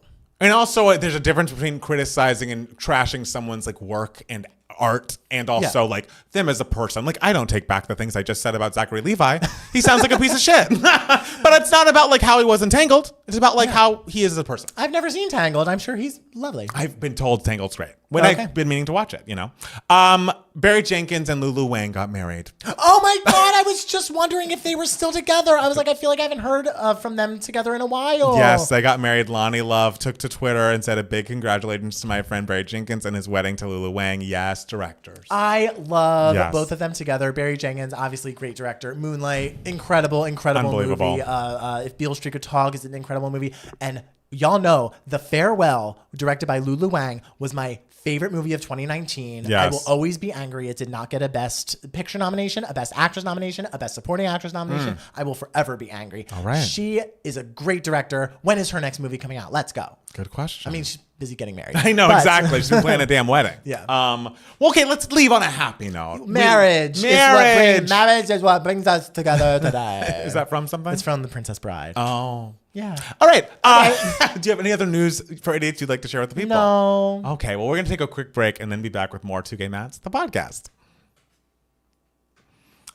Great. We love that. We love that. Also, if you want some merch, go to shop2gaymats.com. Yeah, that too. I'll say that in the ad maybe during the thing. We got another email while we were doing this. Someone, fair. I don't know if it was one of them was just. Oh no. Sorry, this was. I'm reading the email we got and it's messy. No. I wonder if it's too messy. And it's not too messy, but it's just like. It's one of those ones that I'm like, God, I hope this is fake. Like, I hope this isn't really happening. Okay, I haven't read it, so you'll get my natural reaction. We're going to see the reaction. Do you want me to move it to that podcast emails thing, or did you already do that? I didn't do it yet. Okay, I'll move it. So how are we all doing? How's everybody doing? Straight men wanting everyone to dance. You mean like Fierro in Dancing Through Life, LOL. That's funny. Okay. I mean, and y'all know. I mean, I will say, and we love everyone, and my love for Wicked has not changed at all. Mm-hmm. I have gotten to the point with the new cast recording that I'm only listening to the songs I really like. So yes, I did not think you would be listening to Sentimental Man over and over. I will tell you, is that going to be your number 5? I will say next year there were several days where I was listening to the whole soundtrack all the way through. Wow, I know. that's not Dancing Through Life. You would be listening to Sentimental Man over Dancing Through Life? Yeah, Sentimental Man ends at a point. True. Dancing Through Life, I see that 9 minutes left. I will say on the movie soundtrack, Dancing Through Life, they include too much instrumental. Yes. It doesn't need all that. Oh, as a straight man in musical theater, sorry, Jake, we didn't mean to read you. We love you, Jake. I second everything y'all said, LMA. You have Jake, self-awareness. The fact that you're here, I feel like the Jamies are exempt. If you're a Jamie, you've heard us talk enough shit about straight men to be like, okay. The only way to be a straight man in musical theater and to cleanse yourself of your straight man in musical come theater to the lives. is to come to the lives. Yes. No, we don't really believe that. I prefer the original cast recording still. I will say in my listening to the Wicked shit, I'm like, should we be preparing videos or live performance of us this time next year of us doing the best Wicked songs? You as Glenda, me as Alphaba. Yeah. I guess we should be preparing doing a full production of fucking Wicked on that little tiny stage. I mean, yes, because us doing fucking what is this feeling? What is this feeling? Like that. I mean, not to just give away ideas, but is that not funny? It's hysterical. It's hysterical. It's great. And my idea, but again, I'm just gonna tell everyone before I do it. Yeah. I have a feeling of loathing, and using some really rude YouTube comments we've gotten in the video.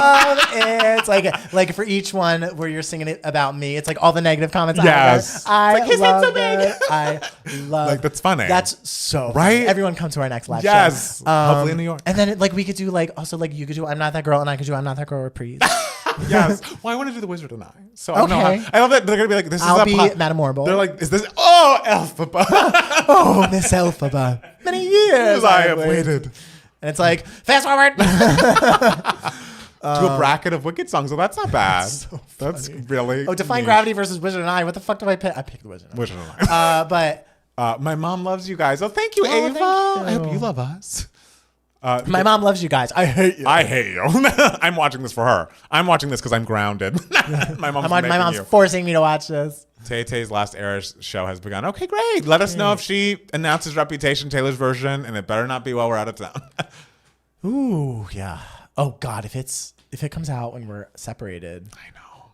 We'll figure it out. If it happens, we'll figure it out. I'm should we? No, she won't. It won't. I was should we bring our recordings up just in case? But I feel maybe no. Let's just have a fucking break. I mean, I'll bring my microphone just in case. Okay. But whatever. Right. The thing is though, will she do it and then block Mariah for number 1 song? Who? Well, who? Taylor. Will she drop Taylor's version? Well, Mariah's going to be number 1 tomorrow.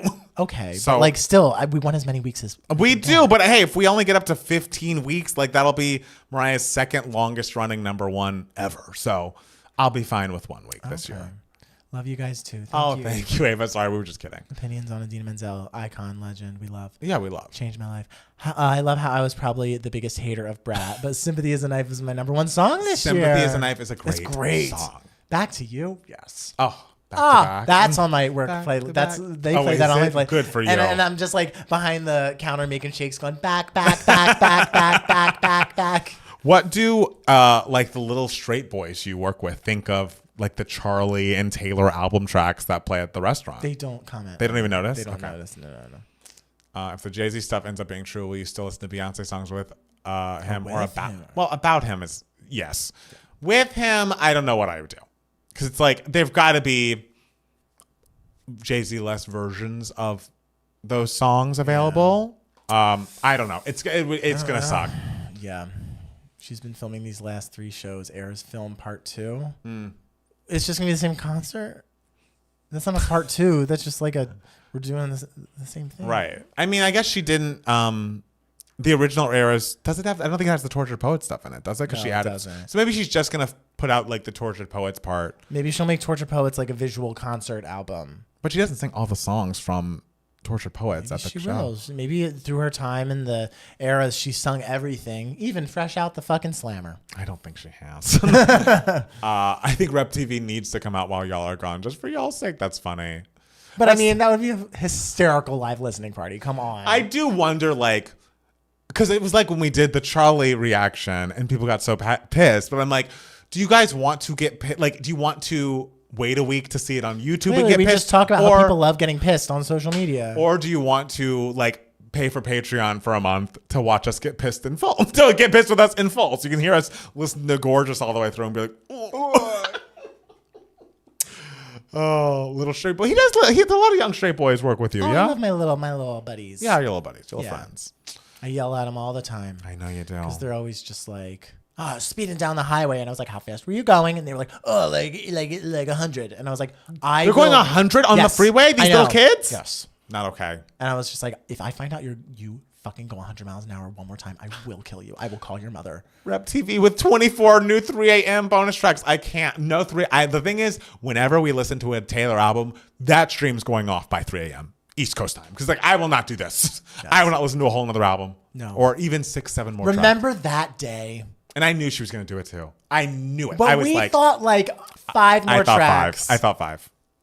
And when you it just was, being like, oh. It's a whole nother album. That was a crazy day. It was a crazy day.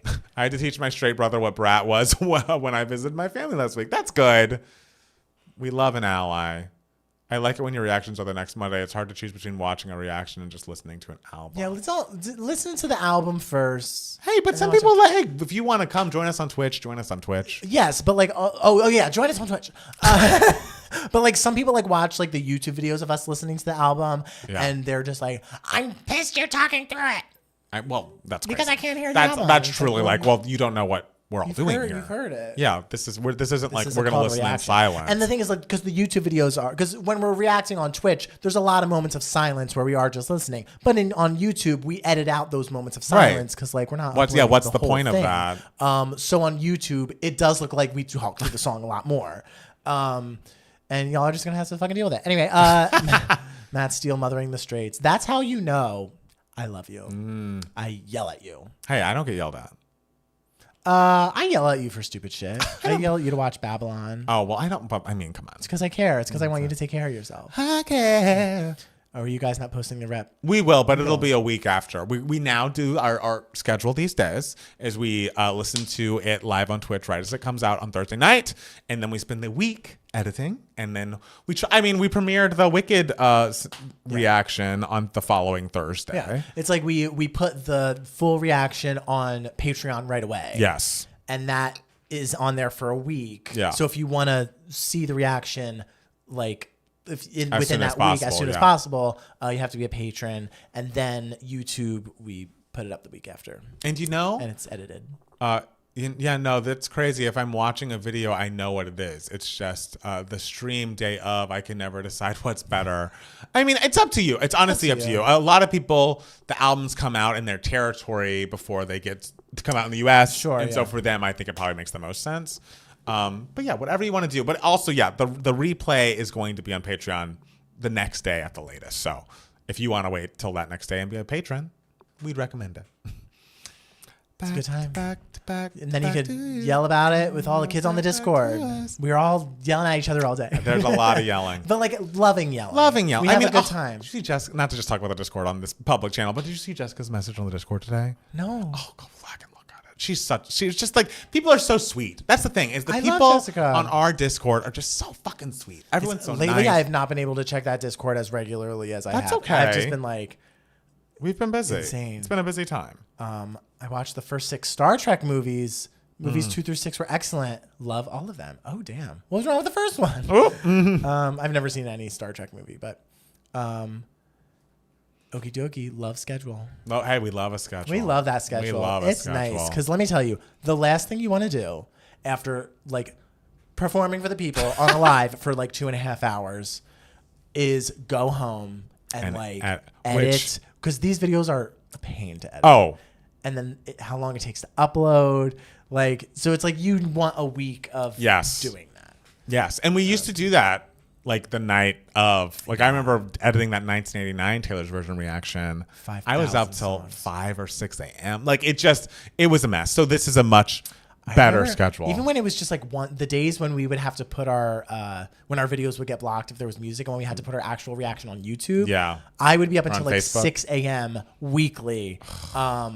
Doing that because you had to make like 3 different versions of this video. Headache. And it was those were rough days. That's the thing, is we've been doing this for so long. We've been through many an era. I know. And we are in a good one now. This is like we all know who has to do what. We're all doing the shit. We know the timetable, and it's not crazy. The first one was trying too hard to be 2001: A Space Odyssey. Christian doesn't like Space Odyssey. That's funny. Any tips on editing video with copyrighted music? How do you get around that on YouTube? You have to make sure to cut up the song. You can't have like generally if you have the full song playing, it's more likely that they'll be like, this is blocked. Like, you can't just play the full song. So chop it up if you can. And also sometimes they will block you. Like the Wicked video, when we first uploaded it, the reaction got blocked. It all depends on the record label. Yeah. Like there's different things that they allow, and some record labels are just like, play all these fucking songs and we don't care. Miley's record label, we love. No, they love it. We love Miley's. But if you do get blocked, you should appeal it. There's an appeal button that you can be like, hey, this is not the same thing. I'm not just reposting the song on my channel. It's a reaction video. This is not a replacement for watching the Wicked movie or listening to the Wicked soundtrack. And they have 30 days to either reply to the appeal and say, no, you're still blocked, or to say, it's fine. But after 48 hours, if there has been no response from the label or from NBC or whatever, then it gets back to being public. Oh, I didn't know that. Yeah. That's a new development. Yeah. I also lately, the last probably like 6 years, I was 5-6 years, record labels are allowing more songs to be played, more audio to be played. Thank you. I feel. Yeah. I agree. Because I think they know like, oh, reaction videos are. This is promotional. This is promotion. We should allow these. Music videos, however, are the issue. Yeah, music videos are tough. Which is why a lot of times actually not recently though. We haven't done a lot of music videos. We haven't done a lot of music videos this year, but like there are music videos where you're not allowed to show them, and so I have to like take a screenshot of every. Also sucks. Several like frames, and so you're just watching us react to like still frames in the video. Unless you're a patron, where you get to watch the video in motion. Yeah. So that's the issue now. Yeah. It's a hard world. But hey, we're getting it together. We're figuring it out. I love that. Yeah. Okay, should we do part 2? Yeah, sure. Okay, let's do it.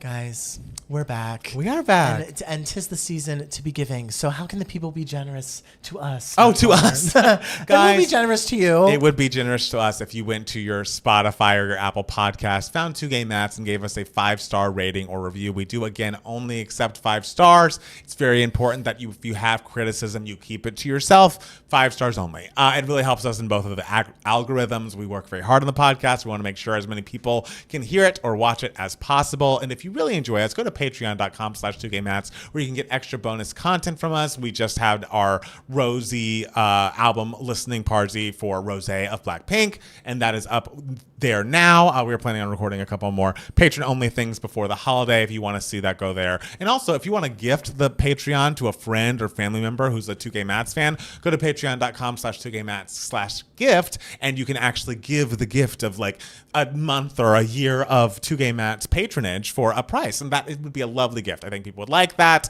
And also, go to shop2gaymats.com for the next week. If you want to get some merch from us, we have a Chatty Cathy sweatshirt. We have my actual plaid tank top. We have a cute 2gaymats logo sweater. And for up until Friday, if you use the code BlackFriday15, you'll get that for 15% off. It's a great gift for the holiday season for the Kathy in your life, the Jamie in your life, the 2gaymats fan in your world. Yes. Shop2gaymats.com. And speaking of my ex wore plaid, yes, we had a question about that exact tank top, iconic tank top that's available now. First of all, I also want to mention we got some emails from like Amy and like Shabby, and they're going to, or Shabby, and they ask us questions about like the end of our years. So I feel like we'll save that for next week's podcast because it'll be like maybe our last of the year. Totally. I would say. And so I'm going to answer this question about my ex wore plaid by Peter. I love this question. It says, my ex wore plaid lore. Hi, Matt Steele. This question is mostly for you, and totally fine if you can't answer it to protect this person's identity. Oh. But I am wondering about the story about my ex wore plaid merch, my ex wore plaid merch you have, and also what your ex thinks of this merch. Have you been? Have you contacted him about it? I'm assuming you must be on good terms. LOL. Warmly, Peter. Peter, my ex and I are on good terms. I have not, however, talked to him in several years. But if we were to bump into each other, which I know will happen one day, if we were to bump into each other, it will be pleasant. We will be like, how are you? We will catch up. It will be very fun and wonderful. Will there be moments of just like, oh God, what do I say? Oh, I'm freaking out. Yes, but I dated him in college. Yeah. This was over a decade and a half ago. Yes. And so, girl, this is not fresh in the system. We've gotten everything out that we needed to get out and everything. How would he feel about my ex wore plaid shirt, though? I think he would find it very funny. He has a great sense of humor. He would just be like, that's so fucking stupid and also real. For those who don't know, my ex wore plaid is a line I said in our most watched video, my all too well 10-minute version reaction. And the plaid shirt days and nights line happened, and I just went, oh, my ex wore plaid. Because he wore a lot of plaid, and so a lot of people liked that, so we made it into a shirt. Yes. And so I think if he were to ever find out about it, which like I would love if he knew about it now, if he was like secretly like following the 2gaymats and knew about it. Unlikely. But I think he would find it. Yeah, there's no way funny. not to think that's funny. Yeah. He especially if you watch the clip from the video. It is so harmless. And it's also so funny just because you are so earnest in saying it. Yes, because it's true. It's true, but it's so not specific. And I know. It's not, and also like, it's an endearing thing. You know, I don't say, oh, my ex wore plaid and he was a fucking asshole. Right. No, it's like, it's a person who I like care about very much, was a big part of my life. And so I just like mentioned it like fondly, like, oh, my ex wore plaid, you know. So it's not a bad thing. It's not bad. That he wore plaid. You're allowed to wear plaid. I like plaid. Plaid's great. Jackson wears a lot of plaid. I don't wear much plaid. I used to wear a lot more plaid. Yeah. Yeah. Anyway, next email I heart comes to us from someone, and Matt Palmer only read this email and was like, gasped. I did gasp. So I just glanced and gasped. I did not read what this is about, so you're going to get my live reaction. Okay. Navigating sibling marrying an ex. Hi, 2gaymats. My sister has been living with one of my exes for about 5 years. She recently asked me how I would feel about them getting married. I don't want to be the bad guy, but it's a little strange to me. Our mother also knew of their relationship, and everyone hid it from me until fairly recently. I didn't even read that part. Do you have any suggestions on navigating this situation, particularly being the maid of honor? My current plan is to only show up for the wedding, have a flask, and disappear for the reception. Thanks for any help you can offer. Love the show. You guys make me laugh even when the week isn't great. How how did they hide this relationship from you for so long? And why would your mother hide it? Why would your mother? Like that, I have so many questions. I think your plan is great. I think you can't not go to your sister's wedding. No matter I the circumstance. don't encourage drinking to alleviate a problem. You don't have to drive to the wedding. You don't have to drive home. If you're in this situation and you're open to drinking, I am pro having a drink. This is wild. And one great thing about being the only gay sibling, this will never happen to me. Never is on the table. I have a gay sibling. Right, so but he's already getting married to someone who's not your ex. And I think you sound very level-headed compared to like the situation. I just want you to know, babe, if this is true, this is wild and not normal. And like the fact that you are handling it as well as you are is a testament to you as a person, your character. Of course, you should at some point make peace with this. Yeah. But I would be a full Matt Steele about it and be like, I need to sit down with all of you because I have so many questions. Why was I not told about this for so long? Like, it should have happened way before you guys decided to get married. Why was I left out of these conversations? They were living together? And did you not even know they were living together, or did you think they were roommates? I just don't understand how we got here. And I would have a lot of questions for my mother. I'm sorry. Like, to me, if I were a parent and my child came to me and was like, I'm dating my sibling's ex,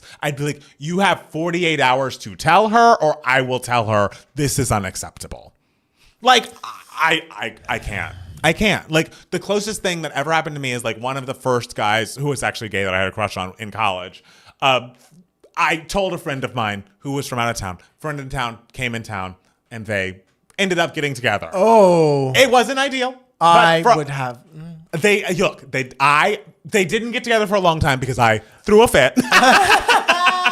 They may have kissed or something, but I threw a fit. They didn't get together for a long time, but a couple, maybe 2 years or something, at least a year later, my friend was like, by the way, the only reason we're not together is because you wouldn't be cool with it, right? And I was, at that point, was like, well, what if it's true love? Let me stand out of the way. And you want your sister to be happy. Yeah, you want your friend to be, yes. But you have not been let in on any point of this process. You didn't even get the chance to be like, no, this is fucked up. Please don't do this. Yes. You didn't get the chance to have that change of heart that I did. And this is your sister. This isn't even just a friend. Yeah. It's weird. It's like, yes, she is allowed to, marry whoever she wants and everything. And you want to be there for your sister through stuff. But you are also due an explanation. Yes. And I would be honest with my mom and be like, you owe me an apology. You do. For not telling me. Honestly, everyone involved owes you an apology. Your sister owes you an apology. Like, I'm sorry I did not tell you sooner. Because the thing is, had they told you sooner, it wouldn't have been such a devastating shock. Yeah, that's you would have had time to get over. You have time to get more used to the situation. Right. It's still take a lot of time to get used to it. Whenever you were told it was going to be traumatic, but they have made the trauma so much worse keeping it a secret, in my opinion. That's why I was like, tell people the truth. When you try to hide the truth, it just makes things harder. You, I think, are doing an amazing job and have every right to feel the feelings you're feeling now. I think you are owed an explanation and apology from all parties. And if you need distance from any or all parties until you make peace with this situation, I think that's okay too. And girl, prayers up. I'm wishing you strength for that wedding day. You are standing up there and you just have my little voice in your head being like, hold it together. This will be over at the end of the day. And I have my voice in your head being like, lift here, lift when you leave, and take a sip if you need one. All right? That I think the plan is a good one, and I'm sorry this is happening. And if you're allowed to bring a date to the wedding, find the hottest motherfucking guy you can. Bring, literally, if you got to hire someone to be your date, hire a model. Be like, this is my date to the wedding. Is this not a Netflix movie? I feel like someone's pitching this as we speak. Yeah, truly. Get the hottest guy you can find. Pick him up off the street and be like, you, come with me. What size are you? Here's your tux. What size are you?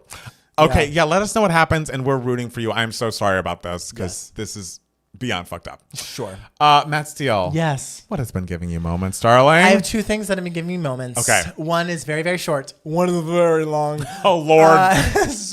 First one, it's about a Big Brother. Oh, my God. What year is how? It's not even Big Brother time of year. Because when, you can stream like old seasons, they're just there all the year. All right. So Big Brother, I'm getting through Big Brother Canada. I'm on Big Brother Canada season 11. And let me tell you, I have been watching this season for weeks. Okay. And I'm only on episode 11 because for the longest time I could not get through an episode. I found it so dull. I thought the cast was too many similar personalities all together, so it was hard to differentiate. All like perfectly fine people and everything and lovely people, but like so many of the same personalities, and I couldn't differentiate them. So I was having a really hard time. Then episode 10, this guy is on the block and he's not the target, and he goes, and there are these two other guys, Ty and Zach, and they are both huge, like egotistical, like they think their shit doesn't stink. They think they're so smart. Zach is trying to tell everyone what to do. Ty is one of those guys who every time he talks to a woman, he's like, well, I know what's really going on. And they'll be like, well, what? Tell me. And he'll do one of those like, don't worry about it. And it's like, like the worst. And so I was just like, oh God, these guys. And so there's this guy, Hope, and he is on the block, and he is really excited to play in the power of veto. So he like gives this guy Ty, like, because they're kind of aligned, gives him like a handshake, and Ty goes, what is in your hand? And Hope is like, nothing. And Ty's like, oh, okay, interesting. And you're watching the episode and you're like, what the fuck is this about? I don't understand it. And then, so Hope wins the power of veto. He's able to take himself off, which he should. But Ty is like, you can't take yourself off, because if you take yourself off, Zach will get nominated in your place. So you can't use the power of veto to save yourself. Okay. And so Hope is just like, I'm not fucking doing that. I'm taking myself off. And so Ty is pissed, and Zach is pissed that he's being selfish according to them. And so Ty's just like, at the end of the episode 10, he's like, you know what? I have information that will disqualify Hope from the game. And it just ends with that. And I'm like, well, now I got to watch episode 11. And so episode 11, literally, Arissa, the host, is there in all black. It looks like, and the mood is like a funeral. Okay. Like it's like something insane happened this week. And so apparently Hope, in his bag that he packed, his girlfriend wrote a note to him, like just like, best of luck, babe, I love you, like you're gonna do so well and everything, wrapped it in one of his socks, and he accidentally brought it in. He found it and like kept it. The rules state you cannot bring any outside notes into the house. And so the thing in his hand was this note. So Ty knew about this. So him and Zach went all out, told or they were talking about it, and they were planning on telling production. Yeah. Production like heard them talk, and production was like, what is this note? They spilled, they found Hope. And so like eventually like they tried to disqualify him from the game. It led to a huge argument, and everyone just screaming at each other. And so it turns out they had to check the letter. There was no sort of like hint or clues or anything in this note, so they let Hope stay. But in return, they allowed everyone else to get a letter from home. And so Zach and Ty were very shocked that they allowed Hope to stay. And so Zach furiously just quit the season and like walked out and everything. And I was just like, this season was saved in a single cinematic episode. Like brilliant episode. I hope the rest of the season is somewhat better. like so that was really, I was freaking out at my desk, especially because the whole season prior was like, what?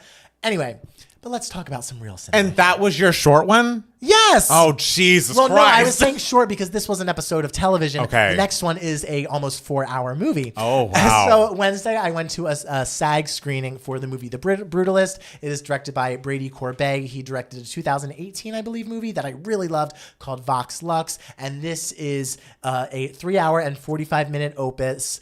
And it is about a Hungarian Jewish man who essentially survived the Holocaust. He gets separated from his wife during the Holocaust, and he immigrates to America.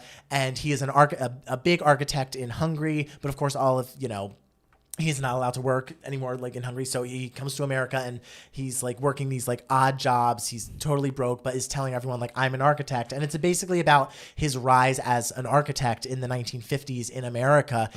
He gets assigned to this job by this rich guy to build this building for him. And while at the same time trying to arrange for his wife, played by Felicity Jones, to come home or come to America because he knows that she's still alive. And so it's a very like simple story, and the whole thing serves as it's a fictional architect and a fictional story, but it is meant to portray the rise of brutalism architecture in the 1950s and 1960s through this lens of this journey of this fictional guy. And it seems like a story that's kind of just like, okay, like an architect, he builds shit. He's trying to get his wife back. Cool. It's fantastic. It is so great. And like truly, it's 3 hours and 45 minutes. It does have an intermission. So if you need a 15-minute pee break, you get one. And it truly does not feel like that. And it's like every time there was a moment where I was like, is this where my interest starts to wane? It brings you right back in. Okay. And it's not like the craziest, most insane things happen, but it's just like the storytelling is just so lovely and beautiful. The performances, Adrian Brody could very well win a second best actor Oscar from this. He is and literally right out the gate, first 5 minutes, you're just like, oh, girl, you better act your ass off. Excellent. Felicity Jones doesn't show up until the second half of the movie.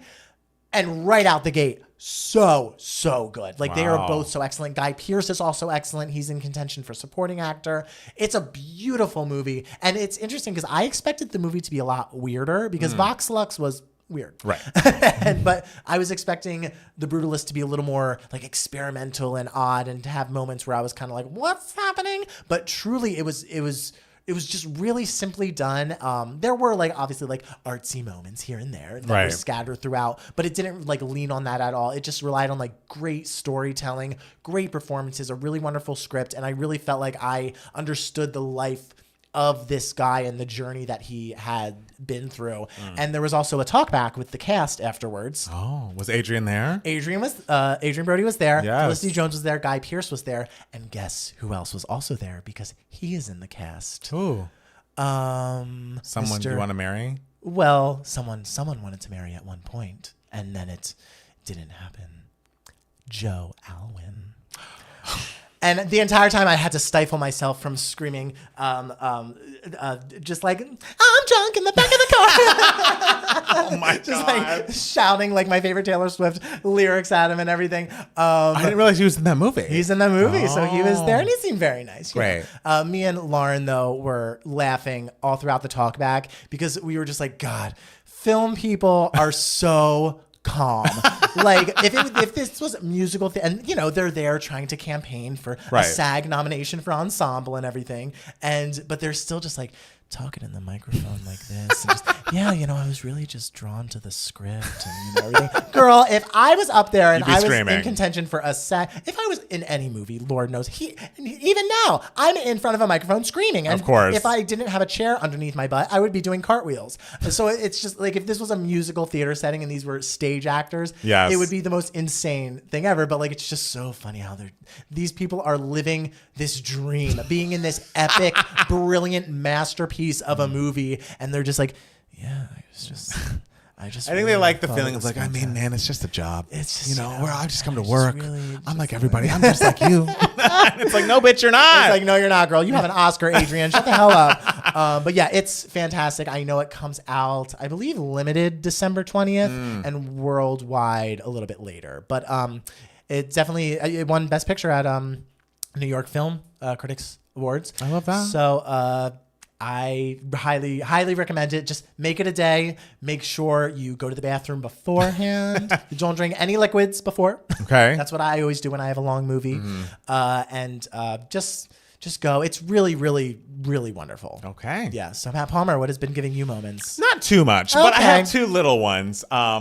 Firstly, I want to say I did watch Sabrina Carpenter's A Nonsense Christmas. We watched it today. Oh, fun. And it's very cute and throughout, absolutely. But it really struck me how she had duets with like so many young female musicians along with her, like Kali Uchis and Tyla, and then of course Chappell Roan. I'm looking at 2 Best New Artist nominees supporting each other, and I just like really highlighted to me that like from when we were little and how the pop girls were so violently pitted against each other, like the whole time, like obviously Mariah and Whitney, but like it really peaked around the Britney versus Christina time. The fact that she and like the culture around these new pop artists is so supportive and so positive, and so like let's do stuff together. Like we reach out to each other because like this is all new for all of us, and like we're just all on the same team. It just is a nice thing. Sometimes society moves in a positive direction, and I feel like we should point it out. We've moved on from that, guys. Yes. So now it's like let's let our pop girls do a Christmas song together, and it'll be fun. Exactly. It's a festive time of year, and we're both really successful right now, and we're friends. Exactly. It's good to be successful and to have people who are friends in your industry, and it feels like that happens all the time unless someone is suing someone else. So the other thing I wanted to say is for just our Bravo audience out there, I watched the premiere of Southern Charm this week. I believe it is I don't know if it's season 10. It must be season 10, I think. And I just got to say, I'm very invested. And like, it's an era of shows getting fully rebooted like Vanderpump. And it was nice to catch up with, you know, Craig and Shep and Austen and all the people. It's such a weird new Bravo man trope of like, oh, I am like Shep essentially was blacked out over everything's about BravoCon, over a BravoCon Vegas weekend. And like basically Austen and Craig were like, you have a problem and we need to like distance ourselves from you. And so Shep's like, I'm coming back a new man. I have really reevaluated my life. I have gone to such great lengths to better myself. I've cut down my drinking, which is good. But like, you're expecting him to be like, I've been in therapy since the moment that weekend happened and I've been working myself. He's like, I went to Costa Rica and did ayahuasca. Oh. They say that it's like, 4 years of therapy in like 3 hours. And it's like, babe, go to therapy. Like, just why can we not just go to therapy? I feel like that is something we all need to be okay with. I'm sure the ayahuasca helped or whatever, but like, what did Sabrina say about, that in that song that was maybe about Shawn Mendes? I promise the mushrooms aren't changing your life. That's a great fucking line. It's a great line. I am not a fan of like attempting that shit. But like, yeah, it's crazy. And it's something that I've literally seen on like someone on the Valley did this. Yes, because it's like marketed for like rich white people. But it's like, also try this thing that's like of the earth, and it'll make you feel. It's just like just go to therapy. Talk to a friend. It's just like there's no way to like shortcut healing from like an actual addiction or like having abusive tendencies, and the fact that they really want to shortcut that is wild. If he has an addiction, by doing another mind-altering substance. Right.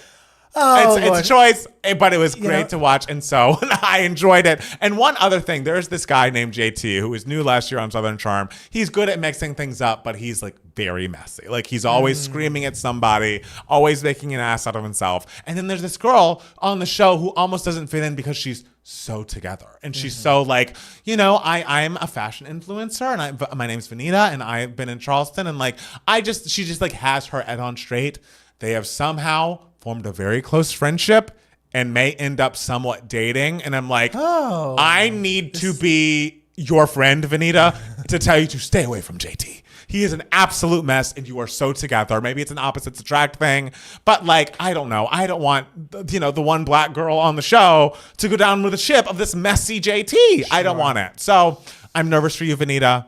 It was a good first episode. And I'm glad that my request was always, you need to center the show around Madison, who is like just clearly a reality star, and like kind of hopped on the show as Austin's like semi-girlfriend a few years ago. It feels like they finally took my note. Madison seems like the centerpiece. I'm excited to see. Is she drama? She's drama, and she's like stirs the pot. I love how like you're just like, oh, why do people try to stir the pot and create drama between these pop stars? But I want drama for my fan. Well, that's the job. What else are we? It's not like the pop stars aren't on a reality TV show. It's true. If they were, then the Britney, Christina Christina drama would have been perfect. You want to know where it's really inappropriate to start drama? Where? A place where I almost did in front of Joe Alwyn. I almost screamed, I hope it's shitty in the black dog. That would have been very inappropriate. Someone would have walked you out. But I held it. You did. You're so brave. But I wish him the best. Wish him the best. He's great in the movie. Good. Yeah. So yeah, I mean, just two little things. Nothing too major that I watched this week. I mean, this upcoming week, I need to watch The Family Stone because Christmas is coming up, and that's my thing, watching it every year. Jackson has respectfully declined to watch it with me this year, so I'm happy to watch it alone. That's the best way to watch a movie. Especially a movie as perfect as The Family Stone. I can't wait until 10 years from now when you're a cinema head like me and you're on that couch in the dark, like watching The Brutalist by yourself. And you're just like, yes. I don't foresee it, but you never know. Stranger things have happened. Hey. Well, Matt Steele, is there anything else you'd like to tell the people? Oh, God, no. We got to wrap this up. I think we're going to We got to go to bed. We really do. Guys, thank you so much for listening, and we'll be back next week with more 2Gay Matt, the podcast. Bye. Bye. Cute. Great job, everyone. Just Say No, courtesy of 2Gay Matt's The New Dare. And look, I'm like, people should do what they want legally and safely, or at least safely. But you're not going to do 4 years of therapy with an ayahuasca trip. You're just not. That's not how life works. And we need to make peace with that. Also just go to therapy. It's fine. Or like at minimum, talk to a friend. Talk to a friend, minimum. Send yourself an email. Mouse pad available now. Absolutely. Shop2gaymats.com. You will see it. Oh, that's us. We're the two golden boys. How's everyone doing? What are we up to? How are we feeling? I mean, I'm gonna need to get Chipotle soon. I'm getting hungry, personally. Yeah, it is time. I'm about to go home and eat my grapefruit. It's last day I can probably eat it. Oh, that's not your dinner, is it? Yeah, grapefruits are big.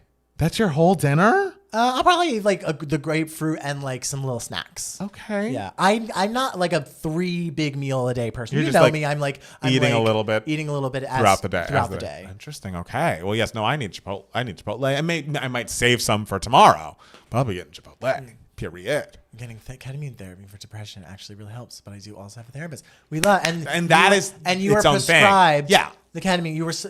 You talked to someone who was like, try this. Absolutely.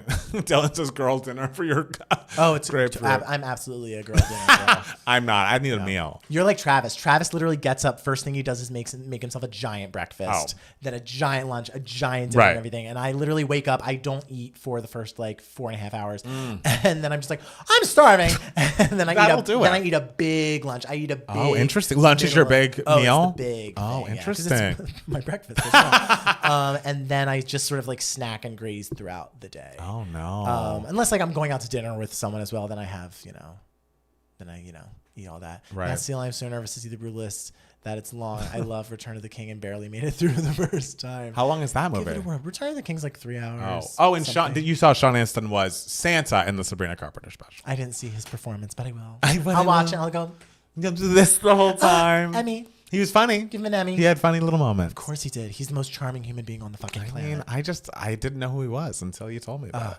Steele, if you'd have filmed you screaming a lyric, just think about how viral you would have gone. 2K Mats would suddenly have 1 million followers. Who's that psycho who screams, I hope it's shitty in the Black Dog in the at I know, right? Back. And then I'd have to defend it somehow. It'd be bad for us. And you could tell he would just be like, I'm sorry. I know exactly. I didn't mean to. It's like, I don't know, man. We both tried our best. Right. Seemed like a nice guy. I think before, maybe what we should do is we should all take bets on like what day we're going to reach 100,000 followers or subscribers next year. Oh, that's kind of fun. I think that could be a fun like thing because I feel like it's going to happen. Yeah. It's going to happen. I'm going to say April or May.